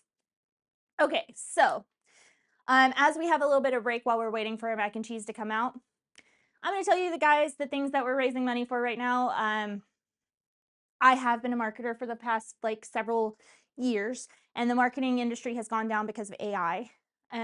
Like, oh, that is horrifying. That is horrifying. The marketing industry has gone down. And a lot of my friends and I have been without positions because of layoffs, because the companies have gone into a more traditional AI, or not traditional, into an AI making your marketing and making your ads and stuff. So my friends and I have, a lot of colleagues and I have been out for at least a year. I'm a year. My other colleagues have been out for like 4 to 5 years now at this point. And so I do everything that I can. I am the person who makes money in this household for the most part. So I've been doing everything I can to kind of make money, to make a living. We brought back Mom Noms, not just to make money, but because it is a passion of mine, but also to help pay for bills. We live in a house that is a lot cheaper than our old house, thank God. But any donation that we get, any sub, any bits, anything like that goes into both helping pay for bills and helping pay for our food. And a lot of the food that I use is stuff that I already have in hand, or that I'm using for other recipes during the week. So if you'd like to support, you don't have to support monetarily. You can !socials, follow me on all the socials, share the content, read the blog, have fun. That helps more than you guys know. Hey Google, stop. And just sitting through ads helps a lot too. But I'm happy to have you guys here. I just want to be very transparent that this is kind of a full-time thing for me right now, while we try to get back to some kind of normalcy. My husband, who is also the producer of the show, is building a video game that is Y2K based. It is Y2K based, and it is basically MySpace meets Neopets / Club Penguin. And hopefully we'll have that coming out soon, and we'll have more about that in the very, very near future. I do this, I blog, I cater, I disappear because I'm putting something in the broiler. Hey Google, set a timer for 2 minutes, please. I work 80-hour weeks. Literally, I work 80-hour weeks and don't have much to show for it, but it's all good because I love what I do. And I'm so happy to be back in food. Alistair, be right back. Okay, have fun, have fun. I am very excited to be back in food and teaching, and I really love what I do. So I'm hoping that we can start making a little bit of monetary progress as well, so that I can keep doing this instead of having to go back into marketing. And if I go into marketing, I think I would like to market food brands instead of video games, because the video game industry is so bad right now. It's so bad. I mean, I apply for both. Whatever comes. I will sit at a shitty job for a while if it means that my family will be okay. All right. We're almost done with this part. And then I think we'll have another ad coming up pretty soon. Yeah, in about 15 minutes, we'll have another ad coming up. And then we're going to decide, I want you guys to help me decide on some of the dishes that we can do next week. We have one more stream this week on Mom Noms. It is our after dark stream. We do snacks, and we have a little bit of fun. And then we'll have another week, and I would like to know something that you guys want to learn to cook, a history that you want to learn about, or just pretty much any of that. Just tell me what you want to see. Not yet. I heard it bubbling, and so I was like, ooh, is it already crispy? It is not crispy yet. Give me 1 second, guys. I'll be right back.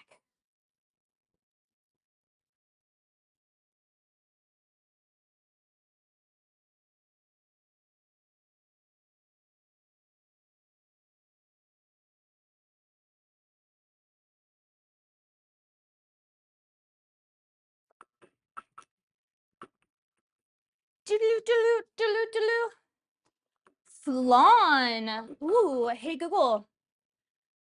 Hey Google, stop. Hey Google. Hey Google. Stop. Can you restart the playlist, please? Sounds like a flantastic stream. Actually, that sounds really interesting. Sorry for yelling in y'all's ears, and if you have a Google, I'm really sorry. I got these for free back in the day. This is the original Google Home. It is very old. I got it sent when Mom Noms was much bigger than Mom Noms is now. It was sent to me. and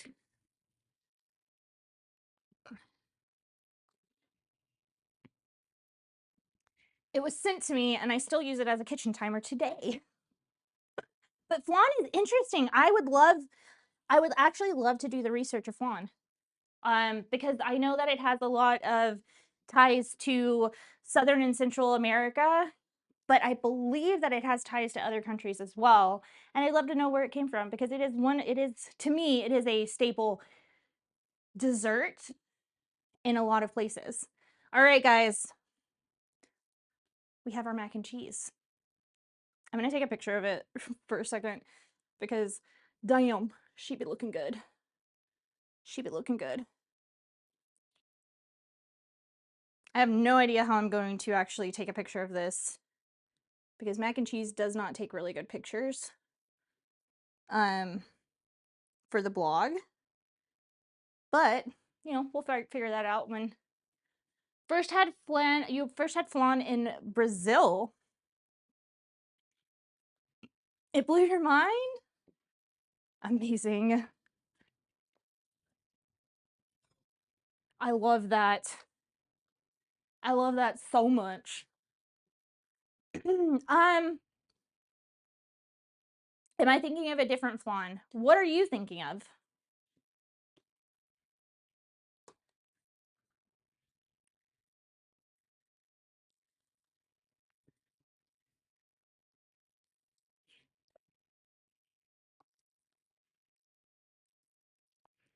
Okay, we're gonna let this sit for a moment, kind of congeal. That sounds disgusting, but you know what? I've said weirder stuff on stream today. Basically custard. No, that's pretty much what flan is. It's a South American and a Central American of Central American origins. At least that's how it came to the U.S. Yeah, it's literally that.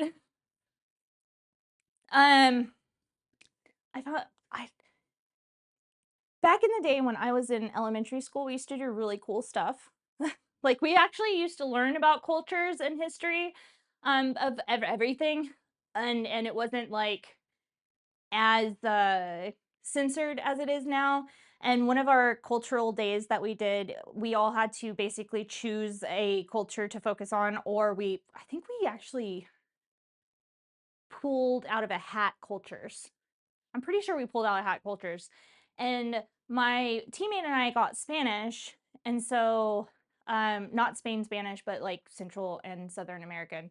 And so we did gazpacho, which in 3rd grade in the middle of Texas, no one knew what gazpacho was. Even though, like, it's a very popular dish, but like, tell a white person that they have to eat cold soup and they'll faint. They'll be like, cold soup? What is that? And so that one didn't go over very well, but the flan did. We made flan with it as the dessert. And we made tamales as well. It was the first time that I'd ever made gazpacho, flan, or tamales, and I was 10 years old. And our parents, you know, in the 90s and early 2000s, your parents didn't really do any help because you were at home alone. Cold soup? Oh my God, what is cold soup? I said this to someone the other day when we were talking about making a cold soup in Texas, or making, a cold pasta soup in Texas, because like they were like, oh, people aren't going to eat this because it'll be too hot at that point in time. I was like, just make it cold. And we were like, Texans eating cold food that traditionally is warm? No, not going to do it. Even our teacher, when she ate the gazpacho, she was like, it's just tomato soup. Why didn't you warm it up? And we're like, we're making it traditional to what you're supposed, like, that's what the cultural day is. You're supposed to make food from a culture, and this is the food from a culture. My parents would take me to fancy restaurants, and I always get always get confused why you would put a smoothie in front of me, gazpacho. It's not a smoothie. God, you're so white. All right, I'm gonna give a producer a square of mac and cheese to try, and we're gonna get a rating from him. We're gonna see how he feels about the the mac and cheese that we made today. Honestly, this looks like one of my better batches of mac and cheese, so I'm excited about it. Kind of want to fry it. Lucky producer! Lucky producer! Yeah, Annie though, he gets to eat all the food. Clicks button again. All right, producer, eat the food. Tell me what you think. I'm going to take a bite while you do that so I can see what I think of it.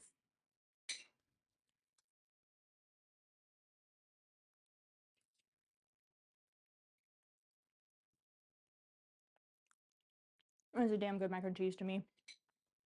That is how mac and cheese is supposed to eat, how it's supposed to taste. Also, I found out this week I can't have goat cheese in the house. This was supposed to mostly be goat cheese, but I wound up eating almost all the goat cheese because it's my favorite cheese.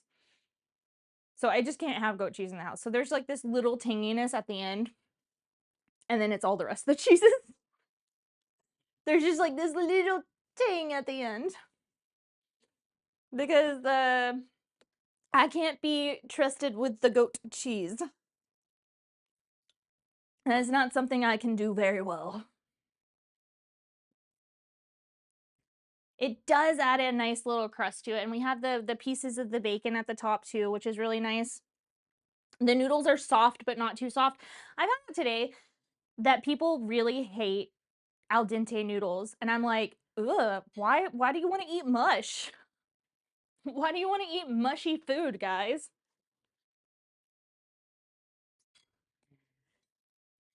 I think that Red needs to start doing a video series connected to Mom Noms about him taste testing the Mom Noms food. That's just me. I know Brahan would say yes to that. I could munch this a lot. Well, good thing there's a lot left. The cool thing about making mac and cheese this way, especially after you bake it, is that you can, in fact, cut it into squares, put it into a gallon bag, and put it into your freezer. And whenever you want mac and cheese, just take out a slice, and you can either microwave or reheat it on the stovetop. Microwave it for about 2 minutes with a little water sprinkled on, or just put it onto the stovetop and heat it up. And it makes for a good, like, I'm all about recycling and reusing your foods. If you have extra that you can put in the freezer or you can make into something later, do it. Do it. It saves so much on food costs. And there was a few people last week who were asking about groceries, about grocery shopping. I did add some tips onto the Mom Noms blog on Monday, and there'll be more tips. Because on Mondays, I'm putting up different recipes, not by just Mom Noms, but different recipes that you can try that are for like to make an entire meal plan, and how I do meal planning for the house, and like how I buy grocery stores. There'll be more what? I don't know what I said, Kilted. You're gonna have to remind me. Oh, there'll be more. He said he could munch on it. There's more. There's way more macaroni and cheese in here, so he can eat on it as much as possible, as much as he wants.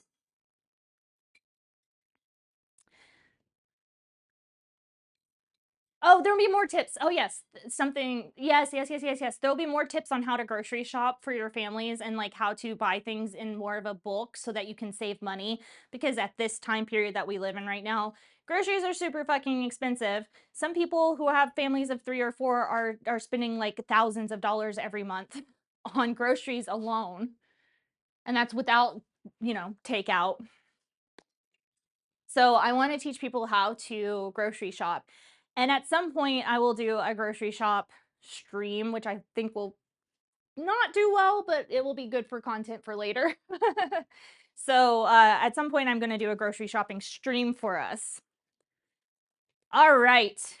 What is your rating, sir producer man?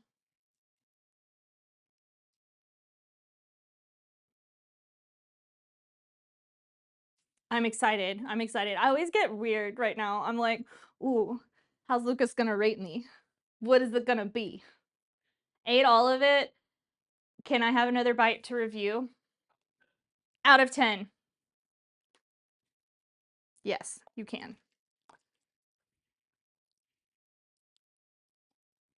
How do you compare when you eat this, Lucas? How would you compare it to? I don't know if you've ever had a macaroni and cheese when you went out to a restaurant, but how would you compare it to a restaurant mac and cheese?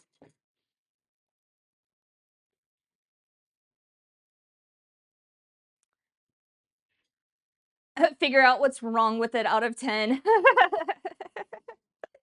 Basically, that's basically where we're at, Kilted.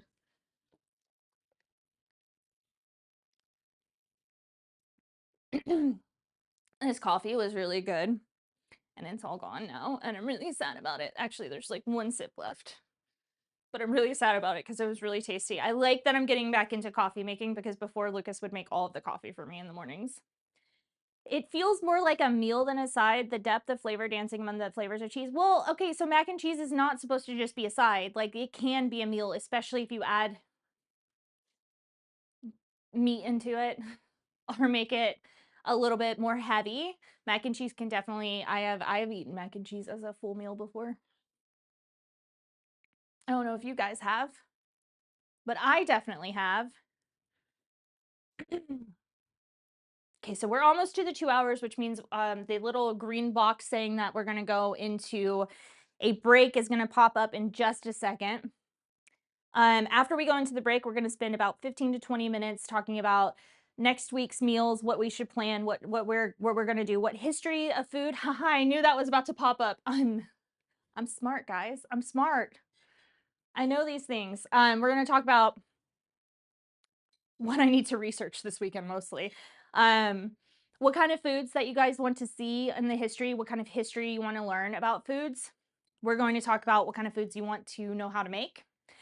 And we're gonna, yeah, and then we'll end it from there pretty much. So we'll spend about 15 to 20 minutes after the ad break. Thank you guys for sticking around for the ad break. It does help Mom Noms a lot.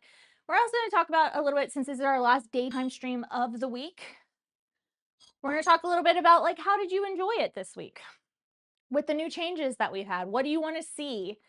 What kind of quality of life changes should we make? Because if I'm making this for you guys, if I'm doing this for the community and helping the community learn how to cook, learn the history of food, and learn to appreciate food again, you guys are the most important part of that. So when our ad break ends, it'll be beginning in about 1 minute and 40 something seconds. When it ends, that's what we're going to get into. And we'll also talk about how did you enjoy the layout of what I did today. It was much more structured than normal. My brain wasn't as because sometimes my brain goes crazy. Crazy. Yeah. And this recipe will be up next week. Today's recipe that is coming up today is last week's Korean recipe that we did, which is the kimchi jjigae. Because I'm off a day this week because I haven't been feeling well. I did not. I'm off one day on posting my posts. So you're gonna have to bear with me as I like get those posts out. If you want to know when the posts come out, go ahead and join our Discord. I know most of you guys are in the Discord already. But if you're not, !Discord, join our Discord. That's also where you can ask me anything about food or like request I make something. And that's also where you're going to be telling, if you have donated or subbed, you're going to be telling Lucas what weird food you want to put into my chopped basket for the end of next month. That one is going to be, I don't know how to structure that stream yet. I do not know how to structure that stream, but we'll get there eventually. Eventually. The cats have been shredding. I think that's going to be a special Friday stream eventually. It will have to be. It'll have to be a like normal stream day stream. We also will have non-traditional stream day streams with doing, starting next month, a couple a month of talking to home cooks and chefs about their history and their culture. And I think our first one is actually going to be about Ramadan. Probably next week, actually. Either Thursday or Friday of next week. And I'm really excited about that one, actually. All right, guys, the ad is here. I'm going to take a quick break and then we'll be back for our last 20-minute segment.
Welcome back. We have an ad break ending in about 38 seconds, and we're gonna, hey, get down.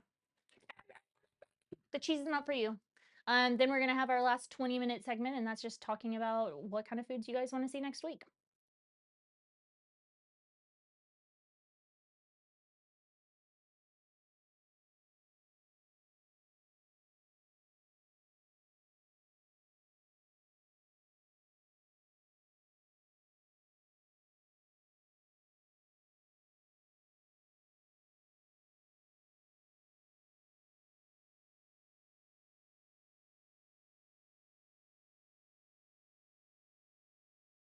And we are back. Hello, hello. Welcome back from the ads. Again, I appreciate you guys so much for sticking through those ads. It does help out a lot. You may not think that the ad revenue is a lot, but our ad revenue for this month was about $20. So it's pretty good. It helps out a lot. That's like a few ingredients for me, man. Okay, welcome to the final segment of the Mom Noms Cooking Show. I'm sorry, guys. We will be ending soon. But in this segment, we're going to talk about what you guys want to see. This is a community-driven cooking show, which means not only are we learning culture, history, politics, and the relevance and why food is important and learning how to cook, but I'm learning about you guys and your culture and your food history and what you guys want to see me cook. On Wednesdays right now, we're doing our cultural foods, which is right now it's Korean, and that will continue for a while, but we're going to start switching our Thursdays up a bit.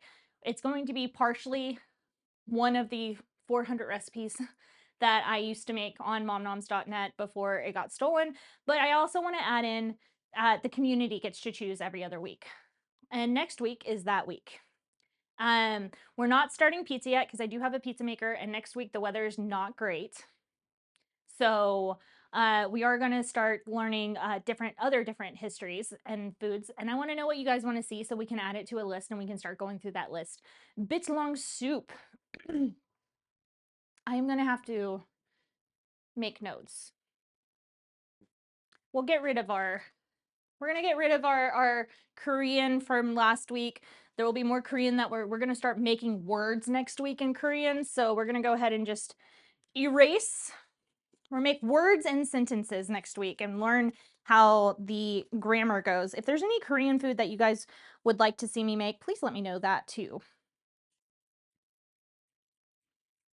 Korean, a lot of Asian foods. I was talking about this earlier when we were talking about like poor versus rich. A lot of Asian foods were considered very poor, and a lot of Asian Americans were made fun of for bringing their foods to school, and now it's like the most popular fucking thing to do ever is to eat Korean food or eat Chinese food while still being very racist towards the groups of people. And that's a whole nother stream we can, well, I'll talk about that on I'll talk about that on Wednesday. Because it's fucking ridiculous. Okay, we have, I'm gonna make sure I spelled this, biltong soup. Very rich and creamy.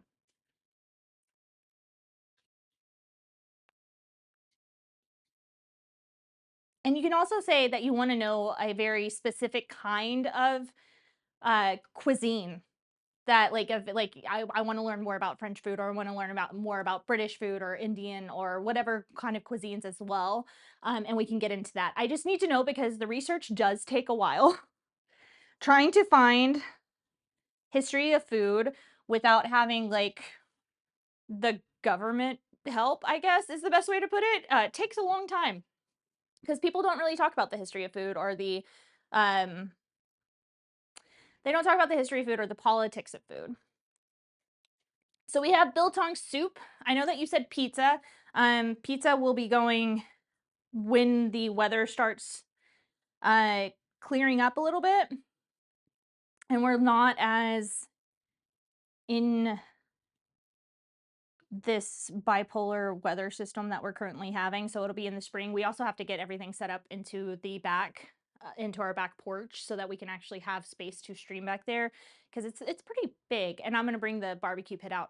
I personally am going to add barbecue into the mixture because barbecue has a very interesting history. We're going to learn I want to learn the American barbecue history, and then also the European barbecue history, because those are two different things. And they both stem from actually Asian foods, which is interesting. Even more interesting. I know I keep saying interesting, but that's even way more history than I would have thought about. So we have a few things added to our board. What do you guys want to see me make? What do you want to learn the history of? What is something in the food world, in the restaurant world, that you want to know? Since I do have restaurant, American barbecue is native and slave cultures. Yes. And we'll get into that a lot when we start talking about Southern food kilted too, because Southern food is what Americans considered Southern food that white people have taken advantage of a lot. Again, poor versus the rich. But what white people have taken a lot of advantage of is the Southern food around here. How to elevate everyday dishes. How to basics for Melton. Okay, so how to basics and how to elevate. What do you mean by everyday food, though? Like eggs, pasta, sandwiches. I got a question about how do you do your food photography? Oh. I mean, I can do a food photography stream at some point, but we'll have to make the food to actually, because I taught myself. I am a self-taught food photographer. I will show you guys, if we do a food photography one, I will show you guys my first food pictures ever. They were not good. They were not good. It was chilly. I remember my first blog that I ever posted and my first food photograph that I ever posted was chili, and it was terrible. Like, you just saw all the grease on it, and it was not framed correctly, and the color was just meh. It was awful. I love when it pops up onto my memories on my like Facebook and my Instagram. I'm like, oh my god, what were you doing? What were you thinking with that? But then I was like, oh yeah, you were a first-time food photographer and you had a really shitty camera. I do a lot of natural food photography, so I don't use lighting, things like that. I want to see you recreate the pistachio pesto. I do love pesto. Oh yeah, the one that you sent. Okay, that's going to go onto the top of the list because that has been a minute since you said that. Pesto actually has a very... Hey, get off my computer, please! Get off my computer! Oh my god, guys, hold on. Am I still streaming? Oh my god. Okay, that's still going too. Sorry about that. The cats decided, since producer Red is away, that they were going to get on the computer and enable diction. Okay, I'm going to underline pistachio pesto. We might do that next week, actually. Next Thursday. Depending if I can find a good sale on pistachios, because I do like to shop on sale if it's something that I don't normally carry in my kitchen.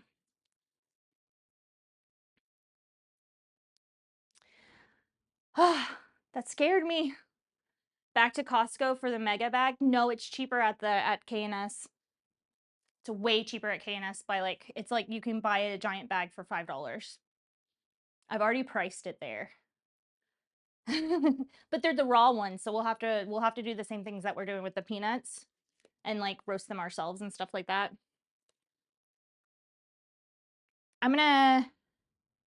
This would be a cool one to do on the weekend at some point. Anything else that you guys want to see done? You guys are giving me ideas. I love this.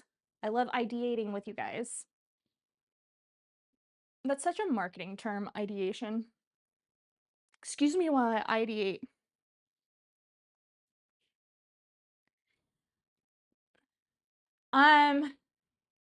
Yeah. So how are we liking the overlay, the news thing?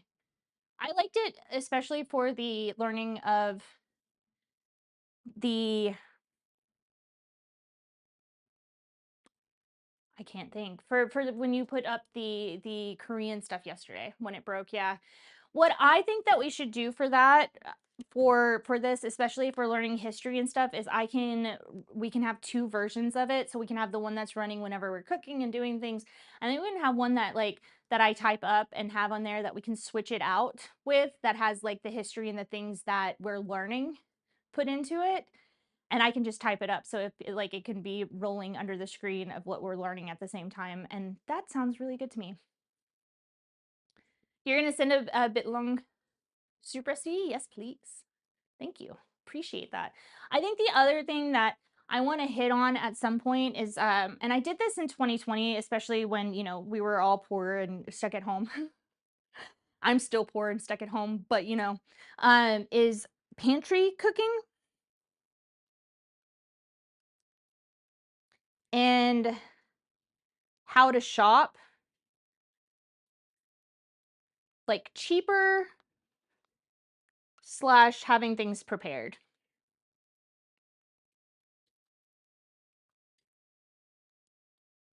For just to be able to just make random things whenever you want it, so that you don't have to go to the store and buy a million ingredients. Because something that I keep seeing on social media is people being like, oh my god, I have to buy all of these ingredients and it's so crazy and I don't want to cook this anymore because I have to buy all of these ingredients. And I'm like, you don't just keep flour and sugar on you at all times. You don't just keep flour and sugar on you. We have a good list now, though. We have a good list because this is our second to last stream before we get into March. So this is also kind of planning for how we go on to March. I like testing things and I like figuring out what things can work. And, ultimately we want to grow and we want to make the community bigger so that we can learn more about different cultures and different foods and have a lot of people come in and try new things that they haven't tried before. And honestly, I think this is the best way to go. I really like it. I really like it. I really, really do. All right. Is there anything else that you guys want to add to this list so I can start doing the research and planning out when we're going to do it?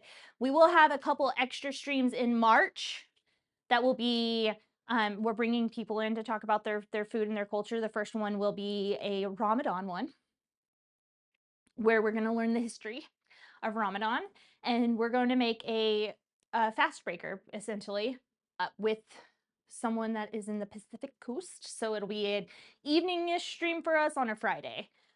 And then I think we're gonna go after that. I have a list. I have so many people. There's like 80 people on this list.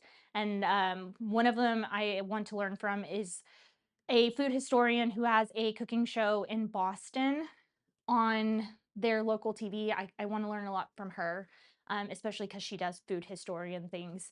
And so I'm going to ask her to be our second one, and then we'll go on because that list is, we're going to go through it. It's going to be like a year-long experience. And when people are going to add on, drop out, whatever, we're going to make this a huge series, a huge series. But for now, here's our list. Does anybody want to add anything else before we get off stream today? Speak now or forever hold your peas. Do you guys want to learn the first dish? Like, should I add in the first dish I ever made in my entire life when I was a kid? And I can tell you about my terrible ass history, my terrible upbringing when I started cooking. A Mom Nom's lore video. Anything that has no onions. I think a lot of this will not have onions, actually, looking at it. We had flan. Someone's put flan, and I really want to make that because the history of flan is amazing.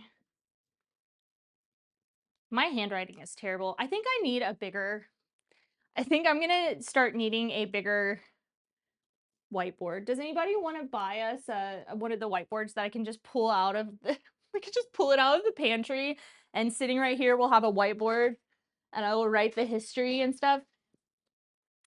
But it doesn't, this one, like, I want to, like, this one is bigger, but where the hell is it gonna go where it's not gonna fall off?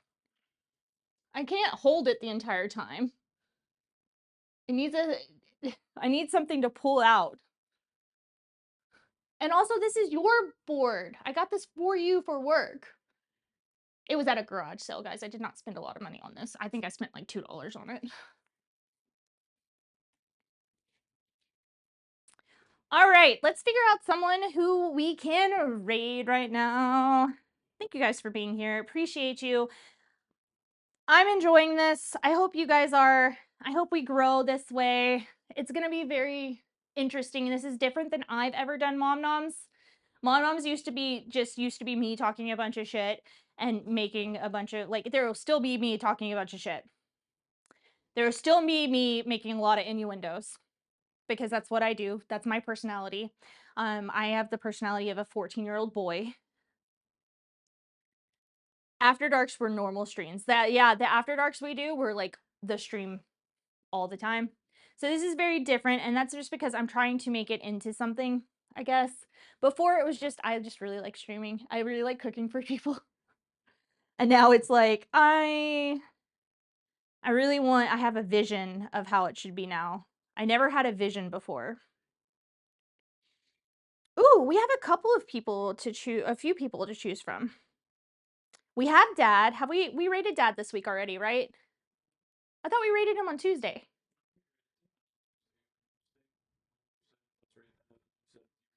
Oh, yeah. Okay, so we rated Tin Man Tuesday. Yesterday, we rated Out of the Food channel because there wasn't anybody really cooking food.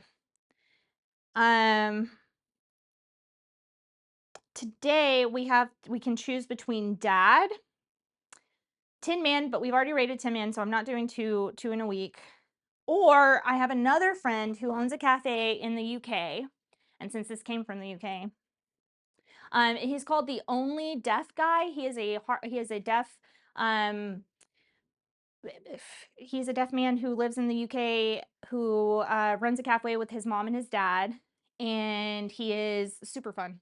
He's really sweet.